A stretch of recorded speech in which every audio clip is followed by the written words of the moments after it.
gentlemen, and welcome inside the Farm Bureau broadcast booth, brought to you by agents Chris Thomas and Tanner Baggett.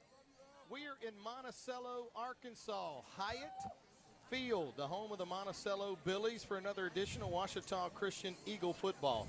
We'd like to thank you for tuning in here on the Ouachita Christian Sports Network for tonight's contest between the Harding Academy Wildcats and your Ouachita Christian Eagles. My name is David Gordy. It's going to be my privilege to bring you the play-by-play call tonight. And handling the color commentary, my broadcast partner, Daniel Kirkendall. Down on the sideline, our man on the field with the Marion State Bank sideline report is Nick White. And as usual, up here in the booth with us is Donnie Haley. And I can tell you right now, without Donnie up here, we got nothing. Well, we're just we're guessing most of the time if Donnie's not here. Exactly right. So I want to thank those guys being available and ready for tonight's game. I'd like to remind our listeners that tonight this game is being streamed live in high definition at Ouachita Christian or OCS.org. You can go to OCS.org. You can pick up the live stream there with YouTube, I think Vimeo, a lot of different ways to do that. You go to OCS Harding Academy. You can watch the game and listen to our call live from your television, computer, or smartphone device. Brandon McQuillan and the boys do a fantastic job with it every week, and tonight is not going to be any exception. As Daniel, when you look over here to our left, you have a plethora of audio and video equipment. Yeah, we don't always get to share a booth with them, but one thing I look forward to about this game is the visitor press box. Oh, it's fantastic. Oh, it is. You know, we got wet last week, so coming over here, it's not just a press box, it's a two-story press box. So it's all media downstairs, all coaches upstairs, and we get to sit right next to Brandon McQuillan. Not that we have anything against broadcasting with the coaches. No, but we do have something against broadcasting with no shelter. Absolutely. Well, I tell you what, let's take a minute. Let's go down to the field and check in with Nick White with the Marion State Bank sideline report. Nicholas, I got to tell you, when I came in, I haven't had a chance to walk down on the turf. It looks really great down there. The weather, I don't know if you draw it up any better tonight, but what are we looking at for kickoff tonight? I think we're going to be good. Just don't jinx it, okay? Because we weren't expecting the rain last week, and you guys at least had a covering. I did not, and I was not prepared for that. So, no, this is going to be a really good night for football. And, you know, this is a cool venue. You know, of course, I've got a really good media friend of mine, Tim Fletcher, who played here at quarterback. So he's a Shreveport television and media personality. I think he won the state championship that we're looking at. But this is a neutral site game, as I'm trying to find Coach Fitzhugh as the team is coming off the field. But this should be a fun matchup, and I'm going to catch him right here. So, all right. One ear out. Hey, Coach, you know, glad to be with you. Just a gauntlet of games, and we got another one here tonight, and another number one matchup. Your thoughts on this football game and your team being prepared for this game? I tell you, we've had a good week of practice. It's exciting. I mean, they're the number one ranked 4A team in the state of Arkansas. They throw it around like we've not seen before. I just told our defense there's only been one time in the last 4.5 years that they've scored underneath 30 points. And again, they're a fast tempo, and our defense is going to have to make sure that we communicate, get lined up correctly. It's going to be the biggest thing. And again, just play football. That's it. Out-hit, out-hustle tonight. I feel like we've been more physical in every ball game we've played, and that's what it's going to be tonight. And got to take care of the ball offensively is also the other big thing that's helped us in all these close games. Yeah, that was exactly where I was going to go. They've scored no less than 38 points this year in a football game, and just have been an offensive, prolific football team. But defense, I think it's strength versus strength, and the secondary is going to get probably their biggest test of the season, though. Oh, there's no doubt. And I tell you, it's a good night to have a senior-led secondary with three guys back there. That two of them been starting for 3 years. Jet started all last year, has had another great year this year, and then Eldridge, even though he's the junior, he's the one that's the quiet leader out there, but is vocal on the field and does a good job of directing and getting everybody lined up. Finally, we've been on fall break this week. How did y'all handle practice? Did y'all stick with the normal routine, or did y'all switch to morning practices this week? We went afternoon on Tuesday. We went from 1 o'clock to 5:30, and Wednesday morning from about 8 o'clock to 11:30, and told them have full days. They don't have to worry about tests, things like that. So we got to do a little bit more film study, and it's a good week of practice. It's almost like Thanksgiving week whenever it's all about football, and this week has been all about football. It's been pretty nice. It is. So I like it. It's been good. Hey, I'm looking forward to a great game, Coach. Go get them. Thanks, Steve. All right, that's Coach Stephen Fitzhugh, and looking forward to this game. Again, number 1 in 4A versus number 1 in 4A in Arkansas versus number 1 in 1A in the state of Louisiana. But I think we've learned, take the A's away, we're going to have a really, really good football game tonight. Absolutely, Nick. Thank you so much. Nick White with the Marion State Bank sideline report about 20 minutes from getting tonight's contest underway. And Daniel, as I mentioned, Coach McQuillan and the boys getting the live stream ready for us tonight.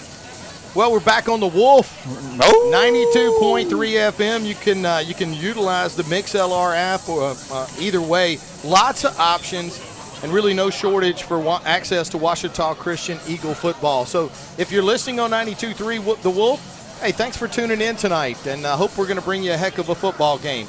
As Nick mentioned, the field conditions are great. It's artificial turf, and here at Wyatt Stadium, the Billies, recipients of some pretty nice turf a few years ago.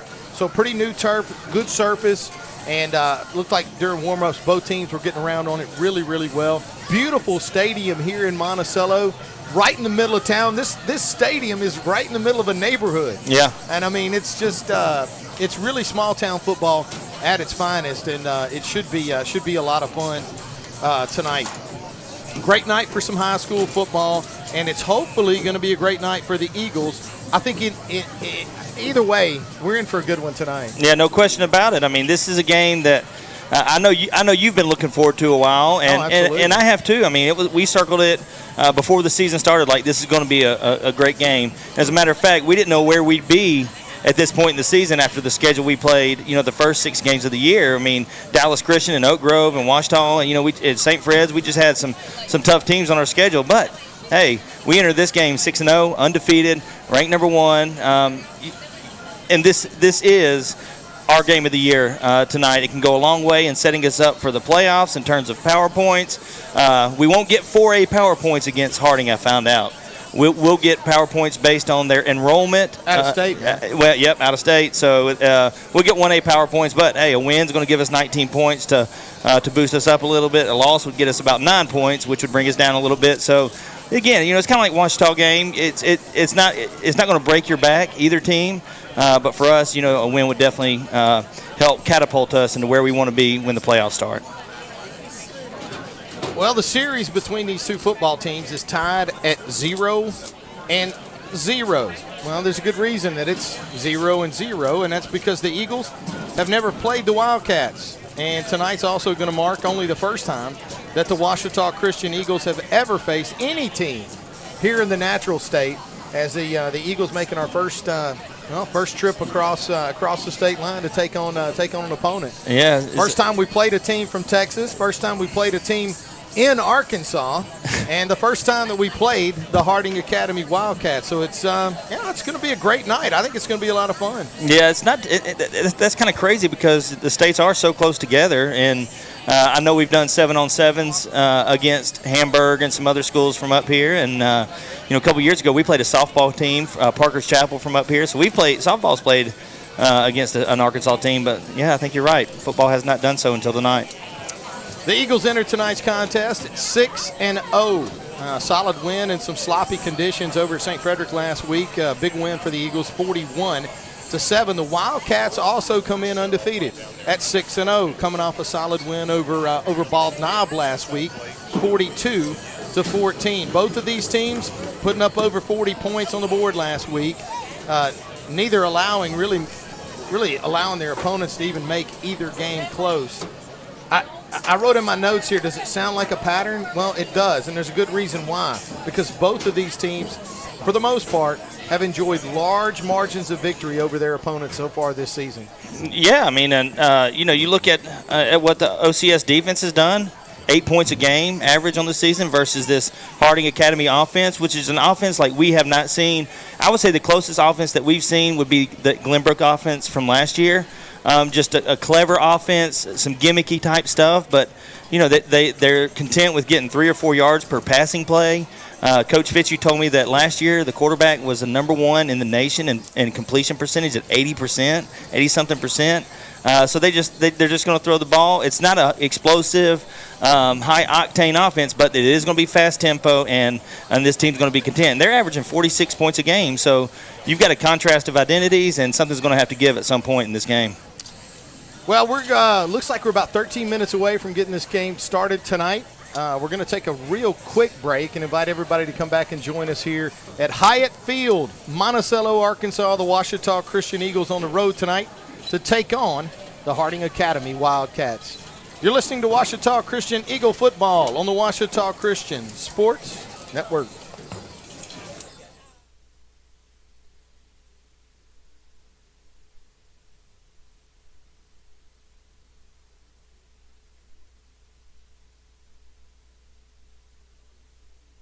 At 3B Outdoor Equipment, we pride ourselves on our service, and now we've added another location in West Monroe, located 1 mile south of I-20 on Well Road. Our new location offers the same level of customer service you've come to expect at our Monroe store, and is stocked with additional brands like Toro and Skag. 3B Outdoor Equipment, the equipment you need and the service you deserve. Hey sports fans, this is Ashton Smith with Shelter Insurance. We are a local agency that specializes in providing the best coverages and service for our clients. We offer all your insurance needs such as auto, home, life, and commercial. We would love the opportunity to earn your business. Please call us at 318-343-3582. You can find us at Facebook or at 205. Brought to you by agents Chris Thomas and Tanner Baggett. We're in Monticello, Arkansas at Hyatt Field, home of the Monticello Billies. Beautiful facility built right here in the middle of Monticello, Arkansas. Looking at Harding Academy, it's a 4A school located in Searcy, Arkansas. Searcy, Arkansas, the county seat of White County. The Wildcats had about, well, if you Google it, they had about a 2-hour bus ride to get down here to Monticello tonight. The Eagles, right at an hour and a half, trying to split the difference for both teams to make it to tonight's venue. Worth mentioning that my old broadcast partner, Saul Graves, had he been driving the bus for the Eagles tonight, instead of an hour and a half, you'd be looking at right at 45 minutes. Yeah, unless he got stuck behind a big truck like I did. Well, it happens.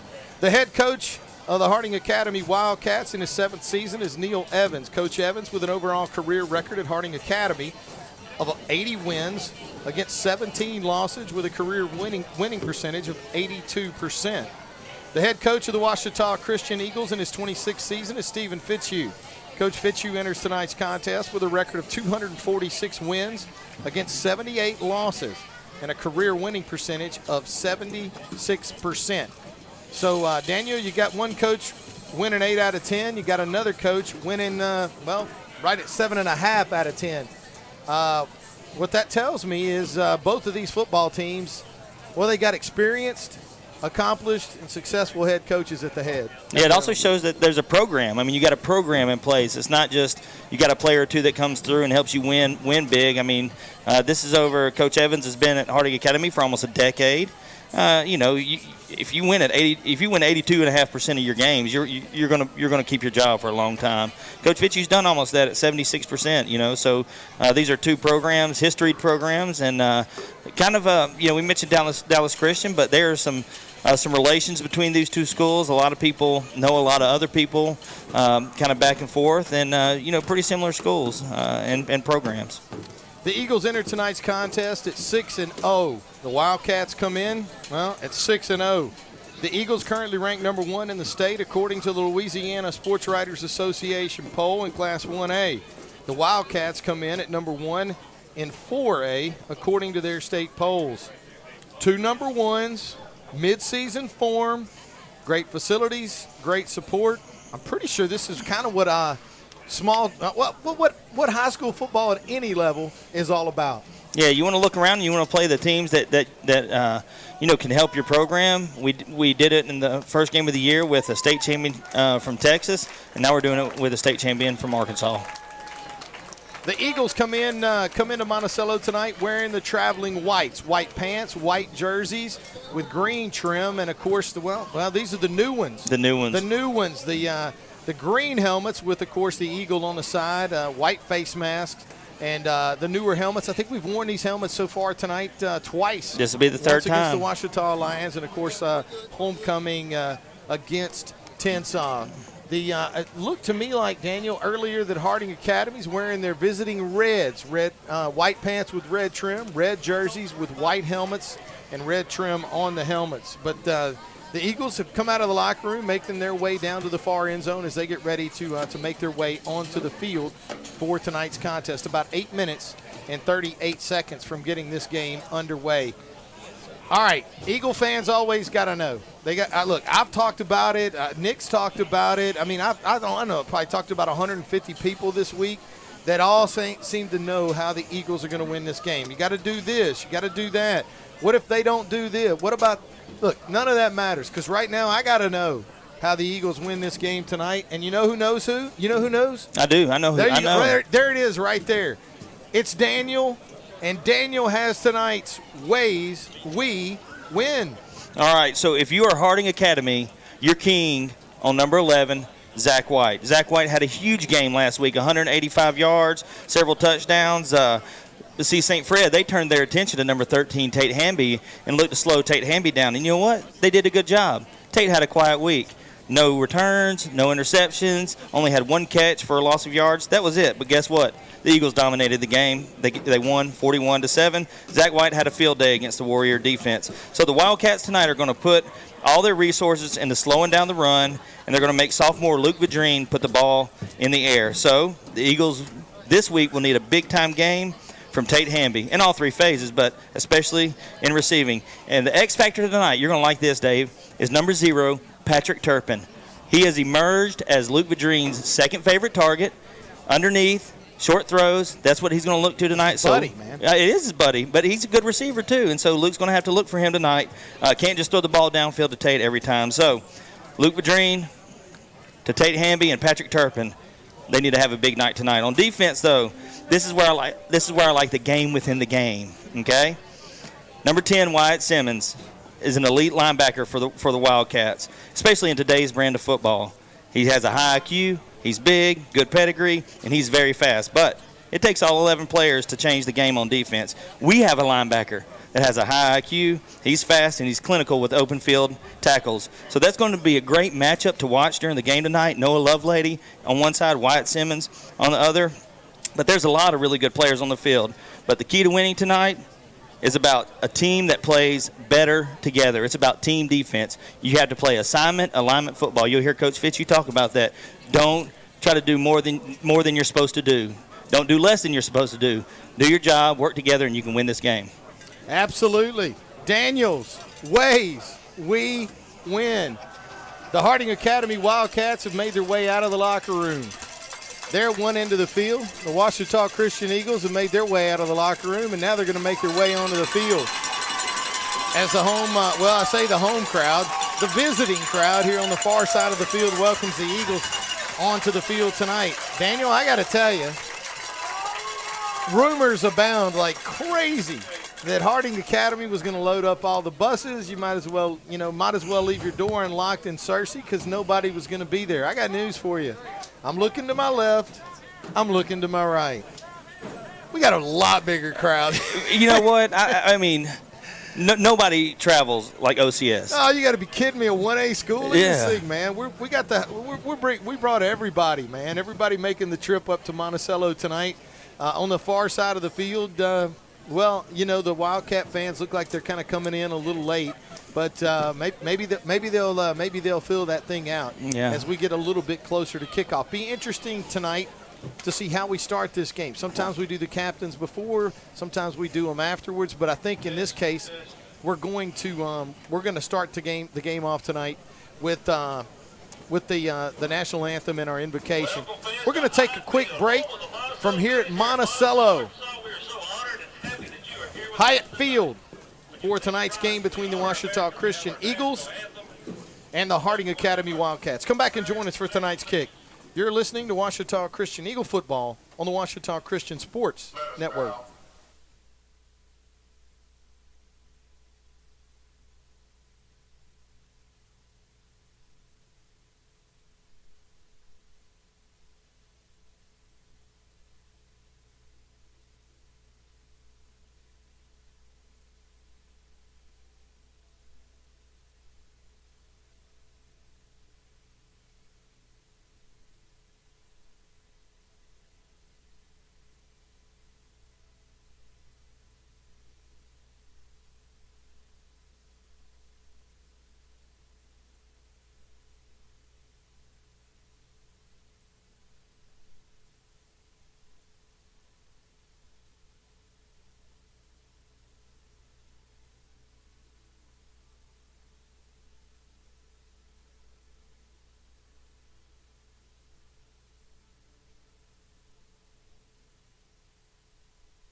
We have all your needs to have a great day on the water. For bass fishing, we carry a full line of products and services.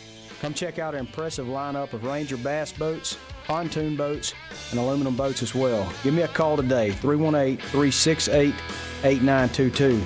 Ludwig Marine would like to say go Eagles.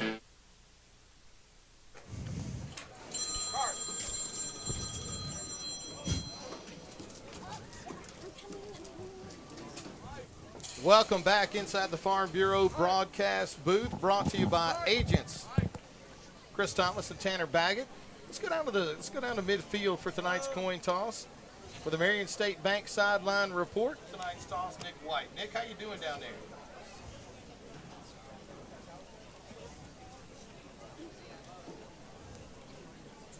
Team 13. Yes, sir. There's an AOA on this side and a AAA on that side. You get to call the coin toss. What do you want it to be? AAA. AAA? What did he say? AAA. Tonight's captain for the visiting team, Ouachita Christian Eagles, number 9, Colt Hopkins. All right, AOA. So that means you won the coin toss. You want to defer. You want to defer. All Jimmy. right, stay right where you're at. Here you go. Number 41, Maddox King. So Harding Academy has won and elected to defer. You want the football? Yes, sir. All right. So you want to kick from the clock, correct? If you put your back there and face Number me. 8, Trenton. So Ouachita Christian will start off with the football here as Harding Academy has won the coin toss. All right, Nick, I'm going to tell you something. I'm not. Look, I don't want to protest. The tails versus heads, right? What are you doing on that? I had nothing to do with that. I know. Yeah. Well, Hey, if I had a coin in my pocket, I would have switched.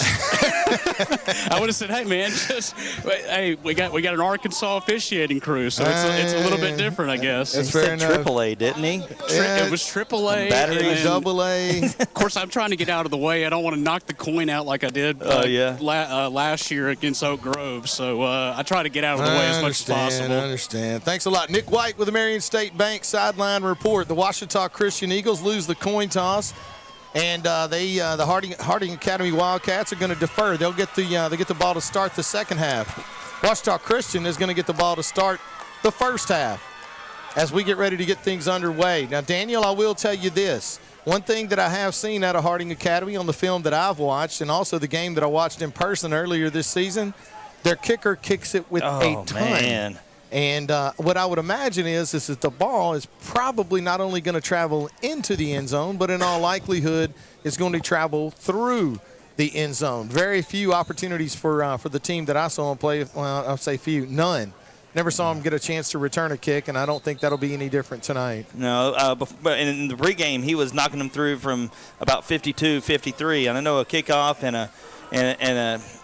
a field goal are two different things, but he does have a leg on him. And their kicker from last year is a Mississippi State. He's a starting kicker from Mississippi State, so kind of a tradition, it looks like, of high-quality kickers at Harding Academy. Well, number 7 is Griffin Thomas. He's going to tee this one up at the 40-yard line. Deep for the Ouachita Christian Eagles is number 13, Tate Hamby. He's in the end zone. Well, he's on the line. Hey, you never know, man. But we'll see. Oh, I think this one's going to stay in the field of play. Yep. It is. Tate's going to take it at the 1-yard line. He's across the 10. Now he's across the 15. He's going to be wrapped up just shy of the 20-yard line, where the Eagles will start their first drive of the night. First down at 10 for Ouachita Christian, a gain of 18 yards on the return. And they'll spot this one, Daniel, just shy of the 20. Let's call it the 19-yard line, a gain of 18. First down at 10 for Ouachita Christian. Yeah, looking for a seam on the left side, but one of the Wildcats was able to step in and bring him down. Sophomore quarterback Luke Vadrine brings the Eagles out. Behind him is going to be senior running back Zach White. He's going to send two receivers to his far right, Jed Hudnall and Tate Hamby. First play of the night's on the ground with Zach White. Zach's going to find tough running inside as the Wildcats do a nice job stacking it up. Going to be a minimal gain on the play. Let's call it 1 yard. It's going to bring up second down and 9. They put this football now at the Eagle 20-yard line. Yeah, the Eagles in a 2 tight end set with Cooper Russell at one tight end and, of course, Drew Dugan at the other, but not a lot of room there in the middle where Zach was looking to go. 11 minutes and 32 seconds left to play here in the first quarter. Opening series for the Eagles. No score in Monticello. Again, Vadrine, now he looks to roll. Throws, got a man open, and it's going to be caught by Dugan. Get out of the way. Dugan's going to have enough for a first down and then some as he's drug out of bounds on the near side. A nice throw that time. The opening throw of the night for Luke Vadrine is going to be a gain of 14 yards and enough for a community pharmacy first down. Nice catch by Dugan, but also nice run after the catch as he bowls over a defender and picks up the first down. It's a good sign. First down and 10 for the Eagles. Ball now at their own 34-yard line. Opening drive of the night for Ouachita Christian, the opening drive of the game. Here we go. Eagles moving from left to right from our vantage point. Good snap from center. Luke keeps this one on the ground, and again, this time penetration in the backfield by the Wildcats. A loss of, let's see, Donnie's going to give him a yard gain. So got back to the line of scrimmage and fell forward, but tough running on the opening play so far tonight. Yeah, you look out there, number 10's in the middle of the field, and he's a big kid, and you watch him, and he's blowing up the line of scrimmage, getting a running start, and just making it hard for the Eagles' offensive line to develop holes at this point in the game. Second down and 9. Ball at the Eagle 34. Vadrine in the shotgun. White joins him in the gun. Good snap from center. He's going to pull this one, keeps it himself, and he's going to pick up nice yardage right up the middle of the field. And I will tell you this, that fake, White Simmons was he pulled him way out of the play, didn't it? Yeah, he went for Zach White, and Luke just kept it, tucked it in, and picked up positive yards. Third and manageable here. A gain of 5 yards on the play. It's going to bring up third down and 4. They put this football at the Eagle 40-yard line.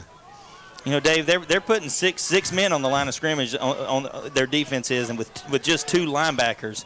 And so you got to think that Coach Vadrine's going to see that and try to open up the deep middle of the field. So, good snap from center. Play action. Like that. Luke throws this one. He's got a man. That's Dugan. Dugan's going to catch it at the 40-yard line into Wildcat territory. A nice play action pass and throw that time by Luke Vadrine, and Dugan with his second catch of the night for the Eagles, a gain of 24 yards and more than enough for another community pharmacy first down. Well, there it was. Drew just releases on a seam from the tight end position, and there's nobody there. Throw was kind of behind him, made a really good catch with his fingertips, and the Eagles move the chains. First down and 10 for the Eagles. Ball in Wildcat territory at the 36. Again, looks to throw. Tate Hamby's got coverage. Tate Hamby's got a reception. Tate Hamby inside the 5.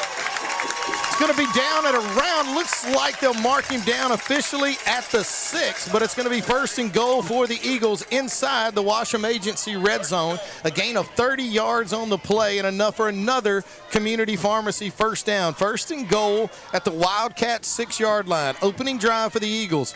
9 minutes and 20 seconds left to play here in the first quarter. No score. Vadrine in the shotgun. Good snap. Fakes that one. Keeps it inside. No close. Marking yet. Going to be just shy. Looks like they'll put this at around the 1 and, well, I'm not going to call it the 1. It's going to be the half-yard line. Yeah, great decision by Luke to hold on to that again. Zach gets hit as soon as Luke pulls the ball out. Luke finds some room in the middle and almost scores. So gain of 5 yards on the play. Second down and goal inside the 1-yard line. Vadrine in the shotgun. An offset eye backfield beside him in the gun. 2 receivers to his left. Tate Hamby to his right. Sends Hamby in motion. Going to give this one to Tate. That looks like it's going to go against the Eagles. Big penalty. Yeah. That's a real big penalty on second down.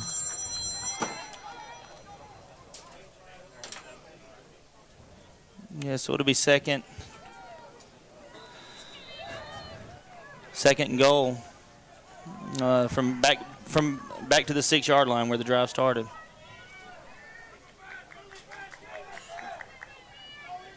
It's going to be a loss of 5 on the play with a penalty. Eagles will reset, so here we go again. Second down and goal for Ouachita Christian at the 6. Vadrine in the shotgun, sends Hamby in motion again. Quick snap. Going to keep this one himself, and he's going to run in to some Wildcats. May have picked up, Donnie's going to say made it back to the line of scrimmage and no more. So now, motion penalty, weighing heavy. Yeah, big third down and goal. They put this at the 5-yard line. Big play here for Ouachita Christian early in tonight's contest. I got to tell you, so far the matchups on the outside have looked really good. You know, here's a good opportunity for to put Luke out, let him run out of the pocket, and make a play on the run. Third and goal at the Wildcat 5. Hamby in motion. Good snap. Rolling. The throw. May have gotten there just a little bit early. I'd say he did get there early, but maybe I'm biased. Yeah, maybe so. He may have been behind the line of scrimmage too, so I don't know how that works. It's a forward pass, but yeah, John Turner intended receiver pulled down as the ball was on the way, so now Gavin Polk's going to trot out. Fourth down and goal from the 6. 23-yard field goal attempt. Polk will line this one up. Turpin to hold. Good snap from center. Polk gets his leg into it, and it's going to be no good. I guess it was wide left. Yeah, kind of tough to tell from our vantage point exactly, but I will tell you this. The story of that drive is getting a motion call inside the 1-yard line, backs you up to the 6, and the Eagles just unable to move the football. They're going to get no points on the drive. The kick breaks the plane to the goal line. In high school, it's going to go out to the 20-yard line where the Wildcats will start their first drive of the night. Eagles moved the ball extremely effectively, Yep. got into the red zone and couldn't get it done. First down and 10 for Harding at their own 20-yard line. They're going to try a little razzle-dazzle. That ball happened behind the line of scrimmage, a long ways behind the line of scrimmage. It's going to be dropped. So it's going to be a loss of 9 yards on the play, and Harding Academy is going to start their drive in the hole. Second down now and 19. Ball at their own 11-yard line. Wildcats waste no time. They go with an empty backfield, throw this screen out into the flat, and the Eagles are all over it. Ben Duval flying out from his defensive end position to make the stop. A gain of 1 yard on the play. That's going to bring up third down already. And it's going to be 3rd and 18 for Harding. Quarterback for the Wildcats, number 6, Owen Miller.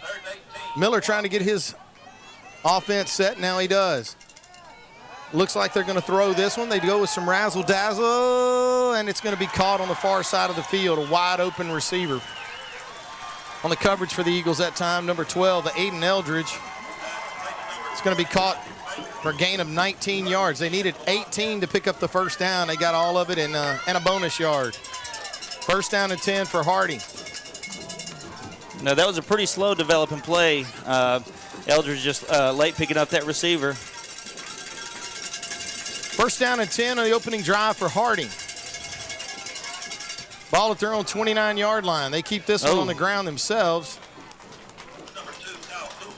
Looks like number 2, Kyler Hoover, on the carry for Harding. Gains 2 yards on the play. It's going to bring up second down and 8.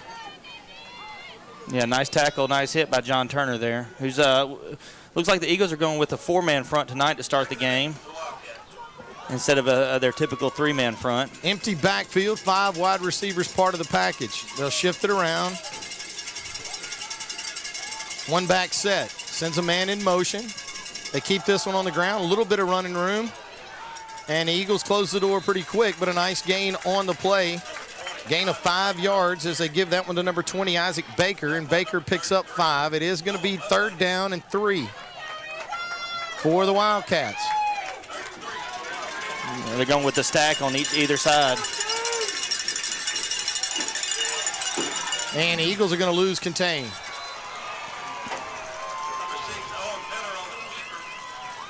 And heads up run by the quarterback. Just found all he wanted to get was 4 yards. It was 3rd and 3. He wanted to get 4. He gets 4, slides down, picks up the first down, and moves the sticks. First down and 10 for the Wildcats at their own 41-yard line. Oh, my goodness. Pressure on the quarterback. Likes to slide. Yeah. It's going to be a loss of 1 yard on the play. Yeah, those that looked like a little just a flare to the running back, but the Eagles did a good job of picking that up. And Lovelady had him in the backfield for a bigger loss, but quarterback scrambles, gets. Miller sends a man in motion, play action, looks to throw, puts some air under this one. He's got a receiver down there. It's going to be caught. Had number 41 out there trying to supply coverage. Maddox never looked back for the football. Yeah. Daniel, I think he was actually in position. He just never looked or turned his head. Well, he knew the ball was coming towards him, and I think he was hesitant to look around so the ball didn't go over his head. And it did, but Maddox was able to tackle him after the catch. Big gain on the play that time for the Wildcats, a gain of 34 yards. First down and 10 inside Eagle territory. They're going at to the Eagle their 29. Wildcat. They bring Wyatt Simmons in from the defensive side of the ball. Going to let him run it some. He's got some running room. Tate Hamby's going to have to tackle him. Tate Hamby tried to get the Ball's football. out. Tate Hamby tried it, got it. Eagle ball. Eagle ball, yes, he sir. Got the Let's football. go. That's a heads-up play and an athletic play. Out of the senior receiver and defensive back, Tate Hamby just took it away. He did. What a play. I mean, that was kind of a Clash of the Titans moment there. You saw it. You saw Wyatt Simmons and Tate Hamby going head-on towards each other, and Tate just reaches in and grabs the ball, spins him around, and takes the ball out. Nice Eagles job. are going to get the football back. Let's go down to the sideline and check in with Nick White, the Marion State Bank sideline report. I was right there on it, and Tate absolutely ripped it right before his knee got down. Beautiful, beautiful play, and then was able to fall on it as well. Let's see if the Eagles can capitalize right there. Awesome play. Thanks a lot, Nick. Nick White with the Marion State Bank sideline report. First and 10 for the Eagles at their own 8-yard line. Vadreen in the shotgun, turns, hands this one to White. Tough sledding tonight for Zach White as he's going to pick up, looks like, well, Donnie says he's going to make it back to the line of scrimmage and no more. So it's going to be second down now and 10 for the Eagles. Ball at their own 8-yard line. Eagles really having a tough time getting things going on the ground so far tonight against a stingy Harding defense.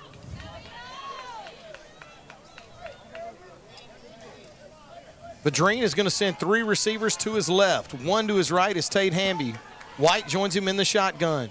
Good snap from center. Luke looks to throw. He's got time. Oh, yeah. Yeah, and we finally get the flag. Yeah, Tate Hamby's just getting a hug from a friend, it looks like, out there. Yeah, that time on the coverage for Harding Academy, number 26, Luke Hewitt.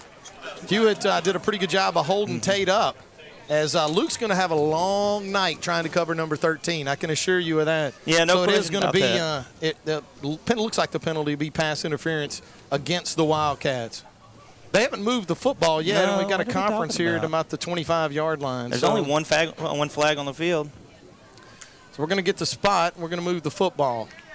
It is going to be pass interference against Harding Academy. They're going to mark this one off.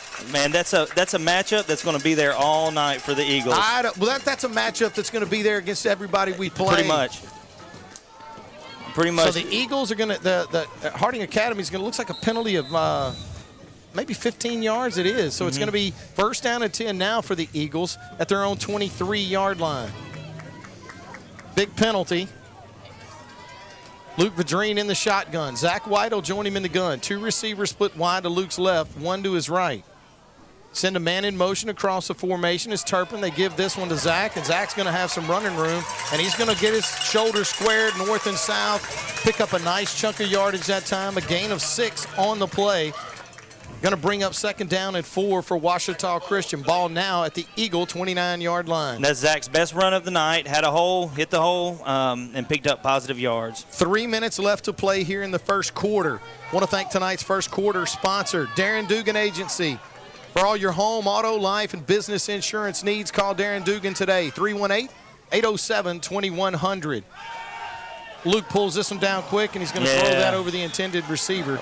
He was actually looking that time for John Turner, and Turner unable to bring it in. A high pass that John would have had, anybody would have had a tough time going upstairs to catch, but it is going to be incomplete, and that's going to bring up third down for the Eagles. Luke executes the fake well, but when he turns around, he's got a defender right in his face and almost has to do a jump pass over one of their defensive ends. Third down and 4. Big play on this drive. The Eagles need to keep this one going. Got down inside the red zone, down to the 5-yard line, came away with nothing. Luke looks to throw. He's got time, puts some air into this one. Tate Hamby's got it. It's intercepted. Yeah, it's pass interference. It is going to be pass interference. It's going to go against. Nice hit, Turpin. Yeah, he's celebrating an interception, but Daniel, I got to think that one's coming back. Yeah, I do too. He checks Tate with his body. I actually thought it was pretty good coverage. I'm not going to lie. So the flag may bail us out here because it looked like he was making a play on the ball. Tate was, and he came back into the defender. Well, the officials are going backwards here. There's a pass interference against Harding Academy. Yeah. Well, number 26 is going to have a long night. He is, but I'll say that's a break for the Eagles right there. So it is going to be another 15-yard penalty, and it's going to move the chains. 2 minutes and 36 seconds left to play here in the first quarter. No score from here in Monticello. Eagles' second possession of the night. Harding Academy had it once and lost it on a Wyatt Simmons fumble. Eagles got down to the 1-yard line, unable to get any points. Vadrine with 3 receivers, looks to throw again. He's going to put this one up for Tate. Tate's going to bring that one in. 26 that time. Let's give him some credit, Daniel. Yeah. A nice play that time, as Tate had that one in his hands, swatted away and knocked out by Luke Hewitt. So it is going to bring up second down now and 10 for the Eagles. Yeah. But I would imagine. I mean, Tate had it in his hands. I mean, you know, he dropped it on the way down. It was poked out. Tate obviously jumped way higher than him to catch that ball. So you still got to like that matchup. Second down and 10 for the Eagles. Ball at their own 44-yard line. Hamby in motion across the formation. Going to turn and hand this one to Tate. Tate's got some running room. Puts on the brakes. He's going to lose the football. Now the Eagles get back on it. But Tate unable to pick up any yardage. May have actually lost one on the play. Donnie's going to say he lost 2. So now you're going to be looking at 3rd and 12. Yeah. Yeah, you don't want to turn the ball over here. We've got Gavin Polk can punt, so you don't want to do anything crazy, throw an interception or anything like that. So, you know. But if you do it deep. That's right. That's right. Look for the comeback route along the sidelines. That's what they like to do a lot of times in this situation. 3rd and 12. Ball at the Eagle 42-yard line. Vadrine in the shotgun. Calls for the ball, and he gets it. Play action. Sets up a middle screen. Dugan lost it. It's going to be incomplete. It's going to bring up 4th down and 12. It looks like the Eagles are going to send out the punting unit. And they will. Yeah. I like the play call there on 3rd and long, and Dugan may have gotten a first down. He would have had to work to get the first down, but I like the play call, even though it was unsuccessful. Picked up pretty good by the Harding defense there. 4th down and 12. Minute 40 left to play here in the first quarter. No score here in Monticello. That better roll. Nice punt. Tate Hamby is going to catch it. Did he think it was thrown? Well, I mean, he was wide open. Well, I will say this: if you could kick it down the field instead of throw it, that would have been it was a complete, spiral, but it caught Tate in stride. Instead, it's yeah. I think there may have been a little confusion. Tate, I think we've seen that fake punt executed a couple of times. Tate may have thought the punt fake was on. The punt's going to cover 32 yards. Probably would have covered maybe 40 plus, yeah. But the Eagles turn it over. So now you're looking at first down, first drive for Harding Academy. They were successful. They moved the football against this Eagle defense. First down and 10 for the Wildcats. Miller in the shotgun. Got a bunch of people spread out all over the field. Now he's going to feel a little bit of pressure. He throws this one underneath. Good job. Man, I'm talking about it. Parker Payne. Parker Payne sniffs out the screen. Going to be a loss of 2 yards on the play. Bring up 2nd down and 12 for Harding Academy. A minute left to play here in the first quarter. No score. Miller looks downfield, and he's going to have a receiver that's going to be caught. Number 20 on the reception. That's Isaac Baker. Baker's going to pick up 16 yards, and that's enough for a Wildcat first down. Yeah, the quarterback has a good arm, kind of running to his left against his body, throws a seed right to his receiver. Miller in the gun. He's going to turn. He hands this one to the – oh, my goodness. Yeah. Guess who? That was no love lady, but he's still going to pick up about 4 yards. Gain of 4 yards on the play. 2nd down and 6 for the Wildcats. Ball at their own 46-yard line. Miller throws this one out in the flat quick, and he's going to be brought down shy of the first down. Could be a gain of 5 on the play, so you're looking at 3rd and 1. 18 seconds, maybe the last play here in the first quarter. Yeah, just that quick throw out to the sideline, putting their receivers one-on-one. Miller will go to the sideline and look for the play call, but he's not going to have it. This is going to end the first quarter of play. Oh, host it. Okay. First quarter again brought to you by the Darren Dugan Agency. For all your home, auto, life, and business insurance needs, call Darren Dugan, 318-807-2100. Let's go down to the sideline and check in with Nick White and a Marion State Bank sideline report. Nicholas, how are you? Hey, doing good. Right now this football game is kind of playing out the way that we thought. We've had a couple of turnovers on each side. A punt right there as well. But right now, the defense is playing tough. Harding Academy, they're running tempo, and they're wanting to run fast, and they're running short passes. This Eagle defense, they're going to be in for a test tonight, but also it's going to come down to the ability to create turnovers and who's going to make the big play. And right now, I got to give credit to Harding Academy, and especially, number 26, Luke Hewitt. Great pass breakup on that pass to Tate right there. And that ended up forcing that punt, I should say. And this is a really good football game, and I can't wait for these next 3 quarters. Thanks a lot, Nick. Nick White with the Marion State Bank sideline report as we get ready to start tonight's second quarter. The second quarter brought to you by D&H Sporting Goods. 2 locations, Bastrop and Sterlington, to serve you. Stop by D&H Sporting Goods for all your Ouachita Christian Eagle athletic gear. 3rd down and 1 for the Wildcats. Simmons is going to line up deep and carry it himself. Picks up the 1 yard and picked up a bunch more. Man, he runs like a man on a mission out there. He's a big kid, and he gets going downhill. He's going to be tough to bring down head on. Gain of 11 yards on the play, and that's going to be enough for a first down for the Wildcats. First down and 10 at the Eagle 38-yard line. No score from here in Monticello. Harding with the ball in Eagle territory at the Eagle 38. Low snap from centers, picked up. Got some blocking downfield, and that's going to be a holding call. That's going to be a costly one, too, because that's going to cost them 10 yards. So you're going to be looking now at 1st and 20. When you get on the outside, Daniel, and you got those stem blocks where you got to take a man on, it's really difficult to – oh, my goodness. Waved it off. The officials for tonight's contest from here in the state of Arkansas. No flag. Gain of 6 yards on the play. You get, not only do you not get the penalty, you get credit for the yards. 2nd and 4. Wow.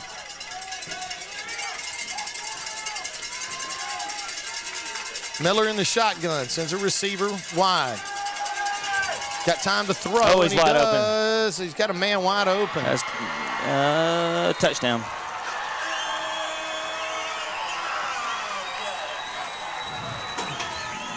Not sure if we had a busted coverage or missed assignment, but the touchdown's good for 32 yards out as Harding Academy is going to get on the board first. Well, they spread the field with their receivers, and there were guys running all over the place. Zach White on the coverage. He usually plays a run-stopping safety position, and that guy was left wide open in the corner. So it is going to be a touchdown for Harding.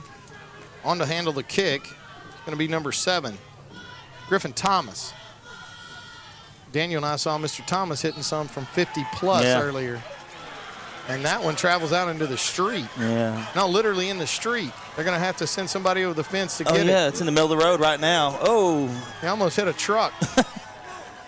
It's all right, though. There's some brave kid. Numerous kids, it looks like. But that one's going to win. So that one's going to travel out into the streets here in Monticello. But more importantly, the kick was good with 11 minutes and 7 seconds left to play here in the second quarter. At Monticello, Harding Academy 7, Ouachita Christian 0. I want to welcome everybody tuning in for the first time this year to the Wolf, back on the radio. Thank you for tuning in to tonight's game. 92-3, the Wolf. Tate Hamby is going to stand with his heels at the goal line. Was able to corral the last one, and I'm not sure about this one. I think he's going to see that one travel into the end zone and does. So the Eagles will take over, first down and 10 at their own 20-yard line. You know, the Eagles offense has shown signs of being able to move the football, ran into a brick wall a couple times, whether it's, most of the time it's penalties. So it would be nice to see if Luke Vadrine and the Eagles offense can put some points on the board with this drive. First down and 10 for the Eagles. Third drive of the night. First one got inside the Wildcat. Well, they got to the doorstep at the 1-yard line, unable to get any points. Second one, a punt. The third one, we'll see. Vadrine in the shotgun. Good snap from center. Keeps this one on the ground. Looks like that's Zach. Zach's moving the pile. There he goes. Zach's playing now. Continuing to move the pile. That's a huge run on first down for Zach White. Gain of 6 yards on the play. He's going to bring up 2nd down and 4. Yeah, that's what the Eagle fans have been waiting for tonight, for Zach White to get into a crowd and carry the crowd down the field. It's something we get to see every week. 4 receivers part of the set. 2 right, 2 left. Zach White's going to join Luke in the shotgun. First down and 10. Or 2nd and 4, I should say. Vadrine looks, throws this one up in the air. He's got Hamby, and Hamby's going to haul it in. That's going to be more than enough for another Eagle first down, brought to you by Community Pharmacy. Into Wildcat territory. They'll spot this football at the Harding Academy 45-yard line. You mentioned it. Nick mentioned it. This kid, number 26. Long night. Yep, he's long night, but he's doing a good job of covering Tate. Tate is just a mismatch problem. First down and 10 for the Eagles at the Harding Academy 45-yard line. Badreen in the shotgun, looks to throw. Tate's going to get tired of running these go routes, but he's got it. He's going to be inside the 10. He's going to be hauled down, looks like at the 5-yard line.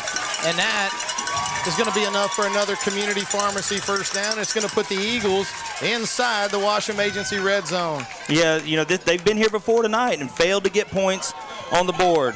So we'll see what the Eagles can do again from the 6-yard line, just like they were in the first quarter. Gain of 39 yards on the play. First down and goal for the Eagles at the 6.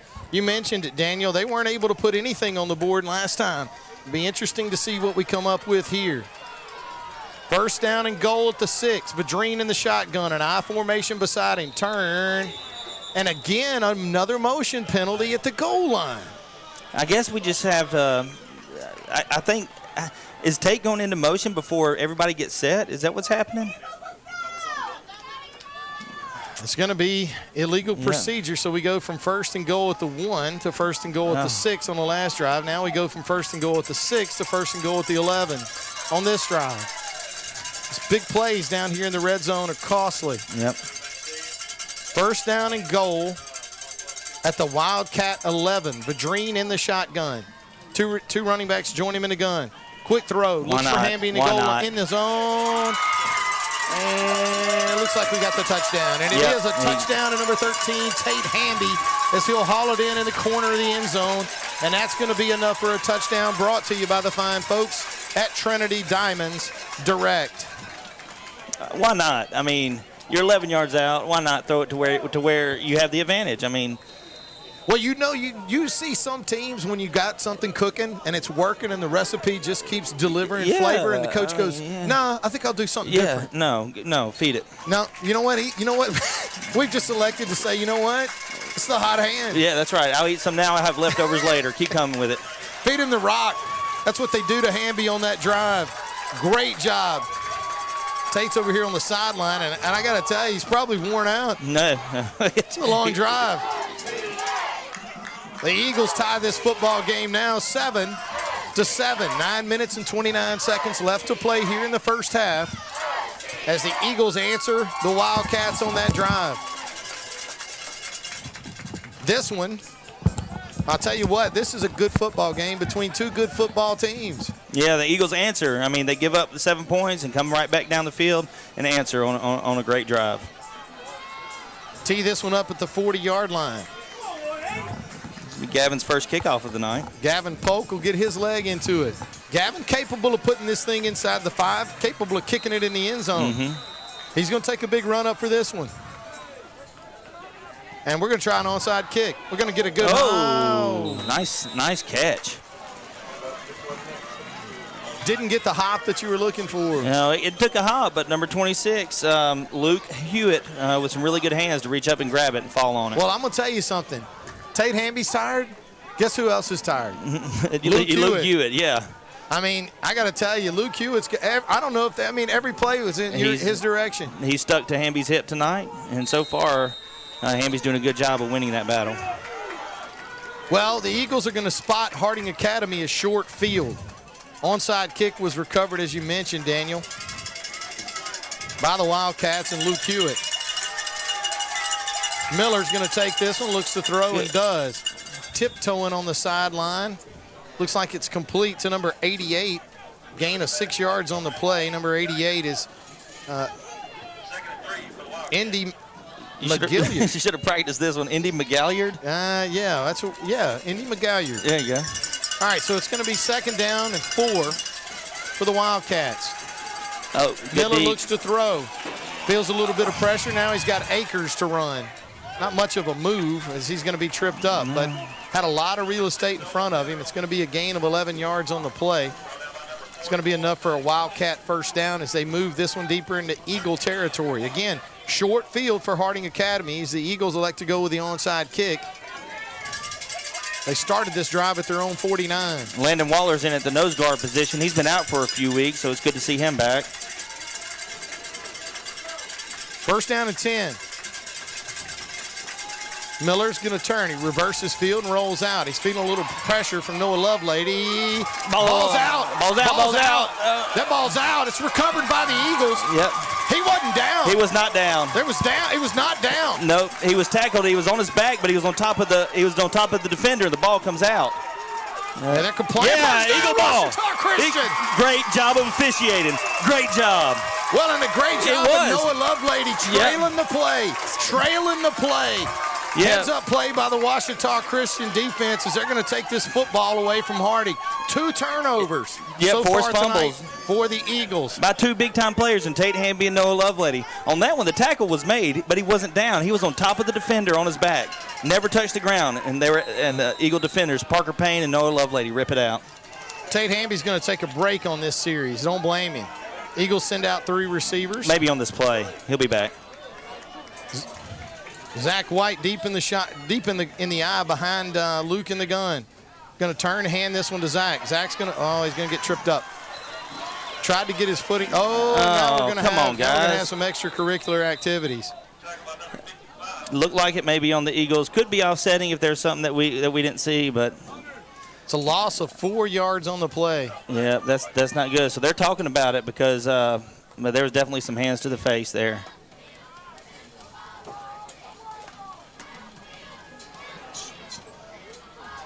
The player in question is Landon Ogden, our left guard. Officials are talking about this one for a while. And now we'll hear from the referee. It's going to be a personal foul against the Eagles.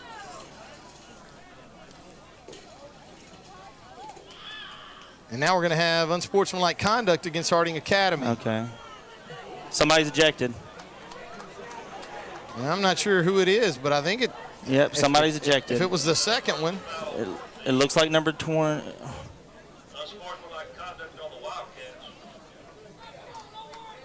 Number 24 looks like he's headed to the sideline. Well, we don't have an adjustment yet.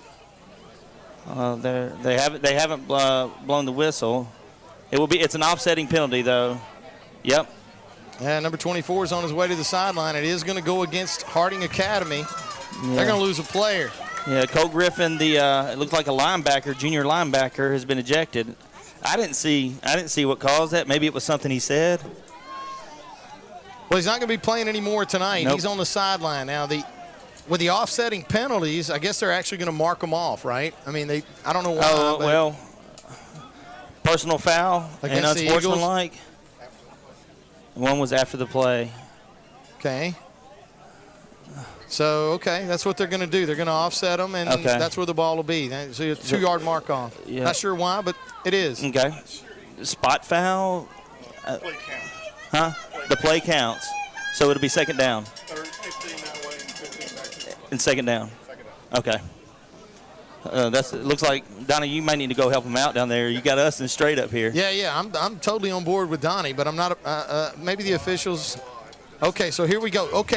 Now that's what I needed to see. It is a 2-yard loss on the play, and so it is. Well, actually, it's going to be a 3-yard loss on the play. But all that was after the play. Second down and 13 for the Eagles. Ball at their own 37-yard line.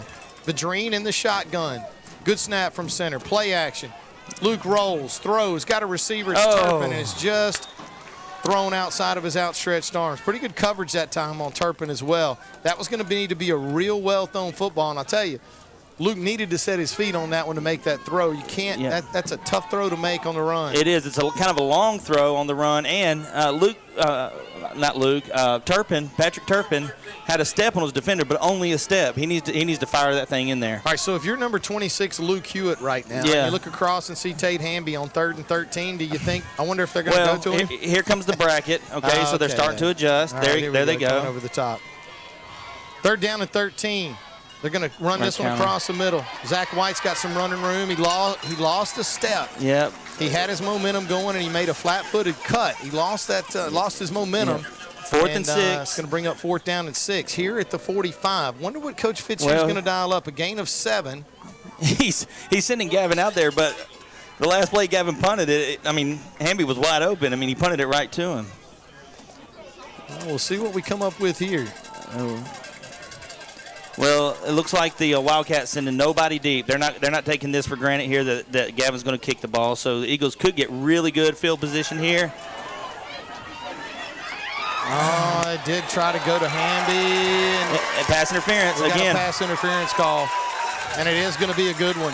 No, I think he was interfered with on that one before the ball got there. He tried to keep him from jumping up. Hamby still almost came up with the ball, so the Eagles now will pick up 15 yards and the first down. So it is going to, well, we're going to wait and see on this one, so we'll wait for the officials' call.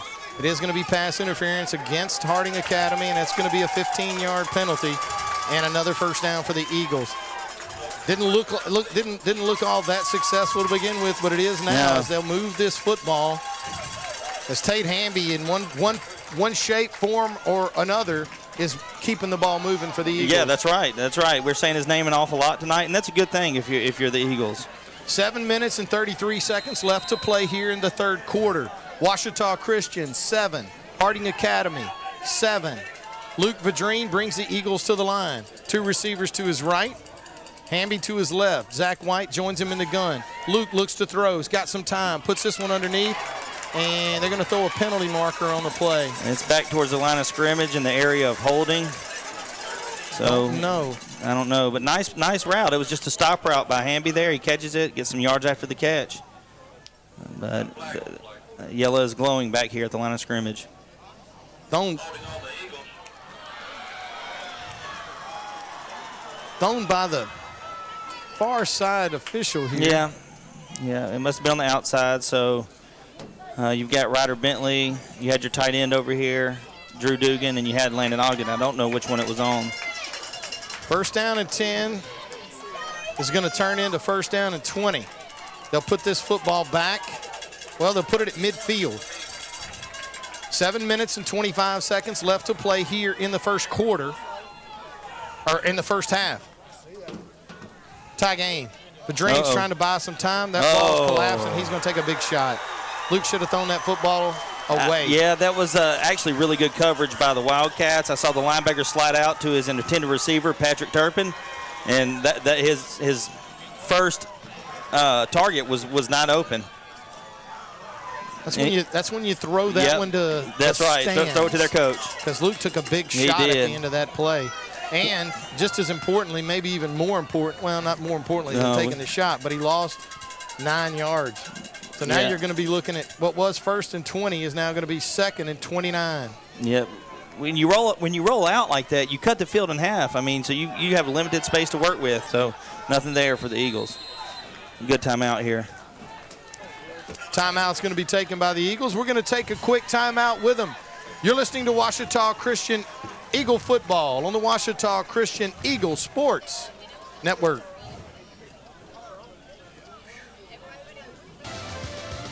Hey sports fans, this is Ashton Smith with Shelter Insurance. We are a local agency Old that Bastrop Road in Monroe. in We are your the shield. best We are coverages your and service shelter. for our clients. If your car We or truck offer is all broken your down, insurance or you needs. locked your keys in your vehicle, or you just need a flat fix, call Bears Towing and Recovery at 388-3021. In fact, why not just save the number in your cell phone? That's 388-3021. Bears Towing is on call 24 hours a day and 7 days a week. They understand that an emergency doesn't happen at convenient times. Bears Towing, 388-3021. Bears Towing is a proud sponsor of OCS football. Dreher Contracting has Farm Bureau broadcast booth. Welcome back inside the Farm Bureau broadcast booth, brought to you by agents Chris Thomas and Tanner Baggett. Monticello, Arkansas, Hyatt Field, home of the Monticello Billies, for another edition of Ouachita Christian Eagle Football. And brother, do we have a good one going tonight. 6 minutes and 36 seconds left to play here in the first half. Ouachita Christian 7, Harding Academy 7. Harding Academy, an undefeated 4A Arkansas team, taking on an undefeated Ouachita Christian Eagle 1A football team. And right now, it's a dogfight. Luke Vadrine in the shotgun. He's going to have to throw a quick pass, and he does. Got Dugan out here in the flat. He's got some blockers. Dillon's across the 50. Now he's across the 40, inside the 35 before he's run out of bounds. Nice throw that time and a great catch by Dugan as he pulls that one in and does a great job of getting upfield. Nice run that time by Drew Dugan. Yeah, the timeout pays off. Great play call by offensive coordinator Drew Verdreen with the screen to the tight end. Drew Dugan picks up, 20 Gain of plus? 26 yards on the play and enough for a community pharmacy first down. Oh, wait a second. You know what? No, it's not. It was 2nd and 29. That's right, yeah. 3rd and 2. Oh, my goodness. 3rd and 3 for the Eagles. Vadreen in the shotgun. Big third down play. Hey, we'll take that first down. Steady. And Harding Academy got a little greedy. Yep, hard count by Vadreen. Pays off. Steady in the saddle. That's going to be a 5-yard penalty and enough for a community pharmacy. First down for the Eagles. Ball inside the Harding Academy 30-yard line. Well, their defensive line and their linebackers have been shooting the gaps all night. Another nice play call there as the Eagles pick up a free 5.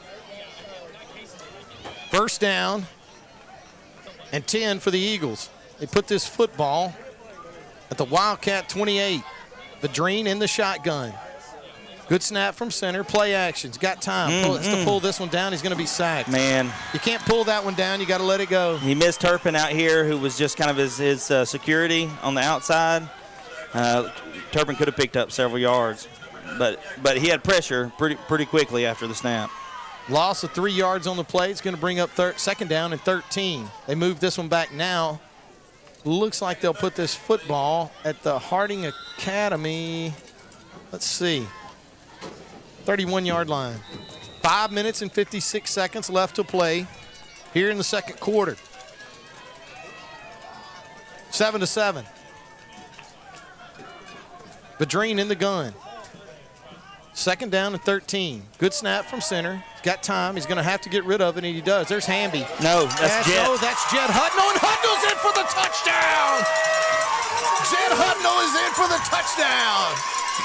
That Eagle touchdown brought to you by the fine folks at Trinity Diamonds Direct. Hudnall is going to make a nice catch at 31 yards and put the Eagles in a lead. Eagles take a lead here now, 13-7. Man, what a throw by Luke. And let me tell you something, Jet Hudnall, he's fast. Gavin Polk on to attempt the extra point. Looks good. We're going to wait, and it is, as the Ouachita Christian Eagles will take a 14-7 lead. Let's go down to the sideline and check in with Nick White and a Marion State Bank sideline report. Nick, how you doing? Doing.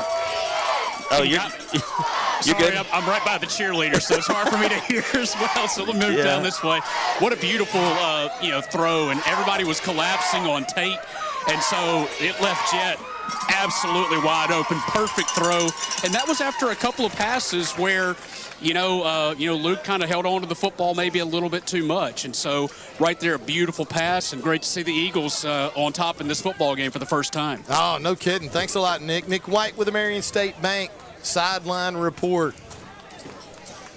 You know what we're going to do right now? Here's what we're going to do. A drive like that deserves the fact that the Eagles, they weren't in the Washam Agency red zone, but they threw over the Washam Agency red zone. That's a terrible kick. That is not what we're looking for, as Gavin Polk is going to sail that one well out of bounds. I would imagine Harding Academy will take that at their own 35-yard line rather than re-kick it. You could. It looks like they're meeting, and I think that's exactly what's going to happen. So not one of Gavin's better efforts that time as it sails out of bounds, and Harding Academy will get good field position to start this drive with 5 minutes and 45 seconds left to play here in the first half. Gavin's typically reliable, 56 consecutive extra points up until last week, and looks like he's trying to get his base back under him with his kicking game. Miller's going to take this one, looks to roll, looks to throw. He's got a receiver, but he's nowhere near incomplete. He overthrew that one by a mile. Zach White that time capable of getting on his horse. White pretty much in good coverage, but it's going to be incomplete. It's going to bring up second down and 10 for Harding Academy as they are definitely overloading that side of the field, making Zach get into coverage. Yeah, that was about a 50-yard throw in the air on the run by that quarterback. I think he's a senior. Is that right? No, he's a junior. Yeah. He's made some good decisions tonight. Miller brings the Wildcats to the line. Empty backfield, 5 wide. Second and 10. Ball at their own 34. Quick throw out in the flat. They're going to push one of our guys out of bounds. It's going to be complete, and it should be enough for a first down. A gain of 11 yards on the play. Yeah, man, this is easily the highest tempo offense we've played this year. Miller keeps this one on the ground. They look to number 20, and he's going to go nowhere. Yeah, Lovelady in on the tackle there. Go figure. Loss of 1 yard on the play, or actually a gain of 1 yard on the play. That's a generous yard. It's going to be second down and 9. Miller in the shotgun. Lots of tempo. Eagles are going to get back there. Oh, now my he's got goodness. a receiver wide open. It's going to be incomplete. Woo. But, boy, I tell you what, I'm not sure if Tate got fooled by a move there, but number 20 was 3-4 yards behind him. Well, he's been playing running back. I don't know if he came out of the backfield, but there's some type of communication breakdown there. Whether they're playing, a cover 4 or cover 3, but there's definitely some space down the sideline. Well, this is a big play for the Eagle defense to get off the field. Third down and 9. They haven't forced a punt tonight. Harding might not punt this one from here anyway. Miller looks to throw. He's got time now. He feels some pressure. He's wide going to open. cut this one. He's got a man wide open. Oh. Eagle pressure is unable to get inside. Big play, a big hit down there from Hamby. But tell you what, the Eagles are one person away from blowing that thing up and unable to get to Miller. Well, they had time, and he's going to make you pay. He is. They had an underneath receiver, and I saw two of our defensive backfield break on that one receiver, and that left number 88, McGalliard, empty, open, right in the middle of the field. Gain of 30 yards on the play. First down and 10 for Harding at the Eagle 23-yard line. Miller, quick throw out in the flat, and he's got all kinds of running room. Oh, he almost coughed that one up. Good hit by Jet. Nice play by Hudnall on the outside, but well after the fact is now looks like it may be a gain of, let's see, going to be more than enough for a first down, a gain of 13. First and goal for Harding Academy. They're going to have to come up with a big play here. Miller takes this one, goes inside. Not a lot there. Yep. He may pick up one there. Donnie says he got back to the line of scrimmage and no more. Big shot that time Baker took inside. Slow to get up, but it is going to be second and goal at the 8-yard line for Harding Academy. 4 minutes left to play here in the first half. Ouachita Christian 14, Harding Academy 7. Miller in the gun. Miller looks, he's got some running room. He's trying to get to the corner, and he's going to get there. He's going to take it in.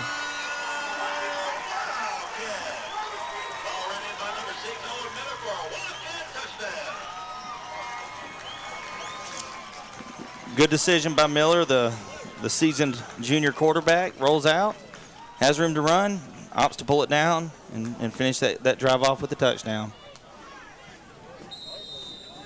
Number 7, Griffin Thomas on to attempt the extra point for Harding Academy.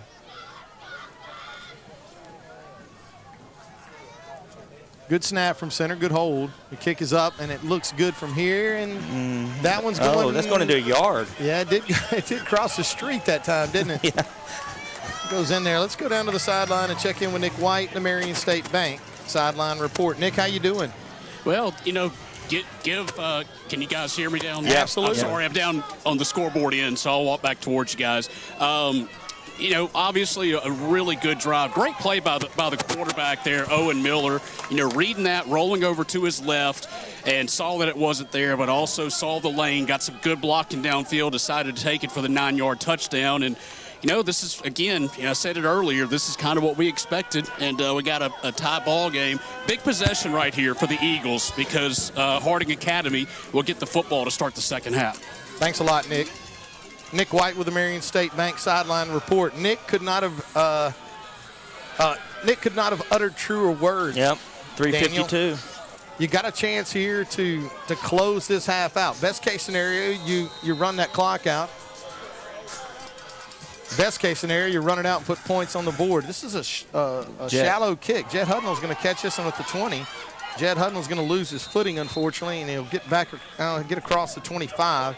Looks like about the 27-yard line where the Eagles will start this drive with 3 minutes and 47 seconds left to play here in the second quarter. Gain of 11 on the return, and that's exactly where they'll start. Well, actually the 28. So first down and 10 for the Eagles to start this drive. Eagles have 2 timeouts left. We called one earlier before we converted, didn't convert, almost converted that long, 2nd 29. And I think the Wildcats have all 3 of their timeouts. First down and 10 for the Eagles. 2 receivers split wide to the right. 1 to the left is Tate Hamby. Got a fresh set of legs in the backfield. Luke calls for the football. He's going to turn. He's going to hand that one inside. Go, Macon. And that's Macon Leonard. Leonard is going to make one man miss, and he's going to pick up great yardage.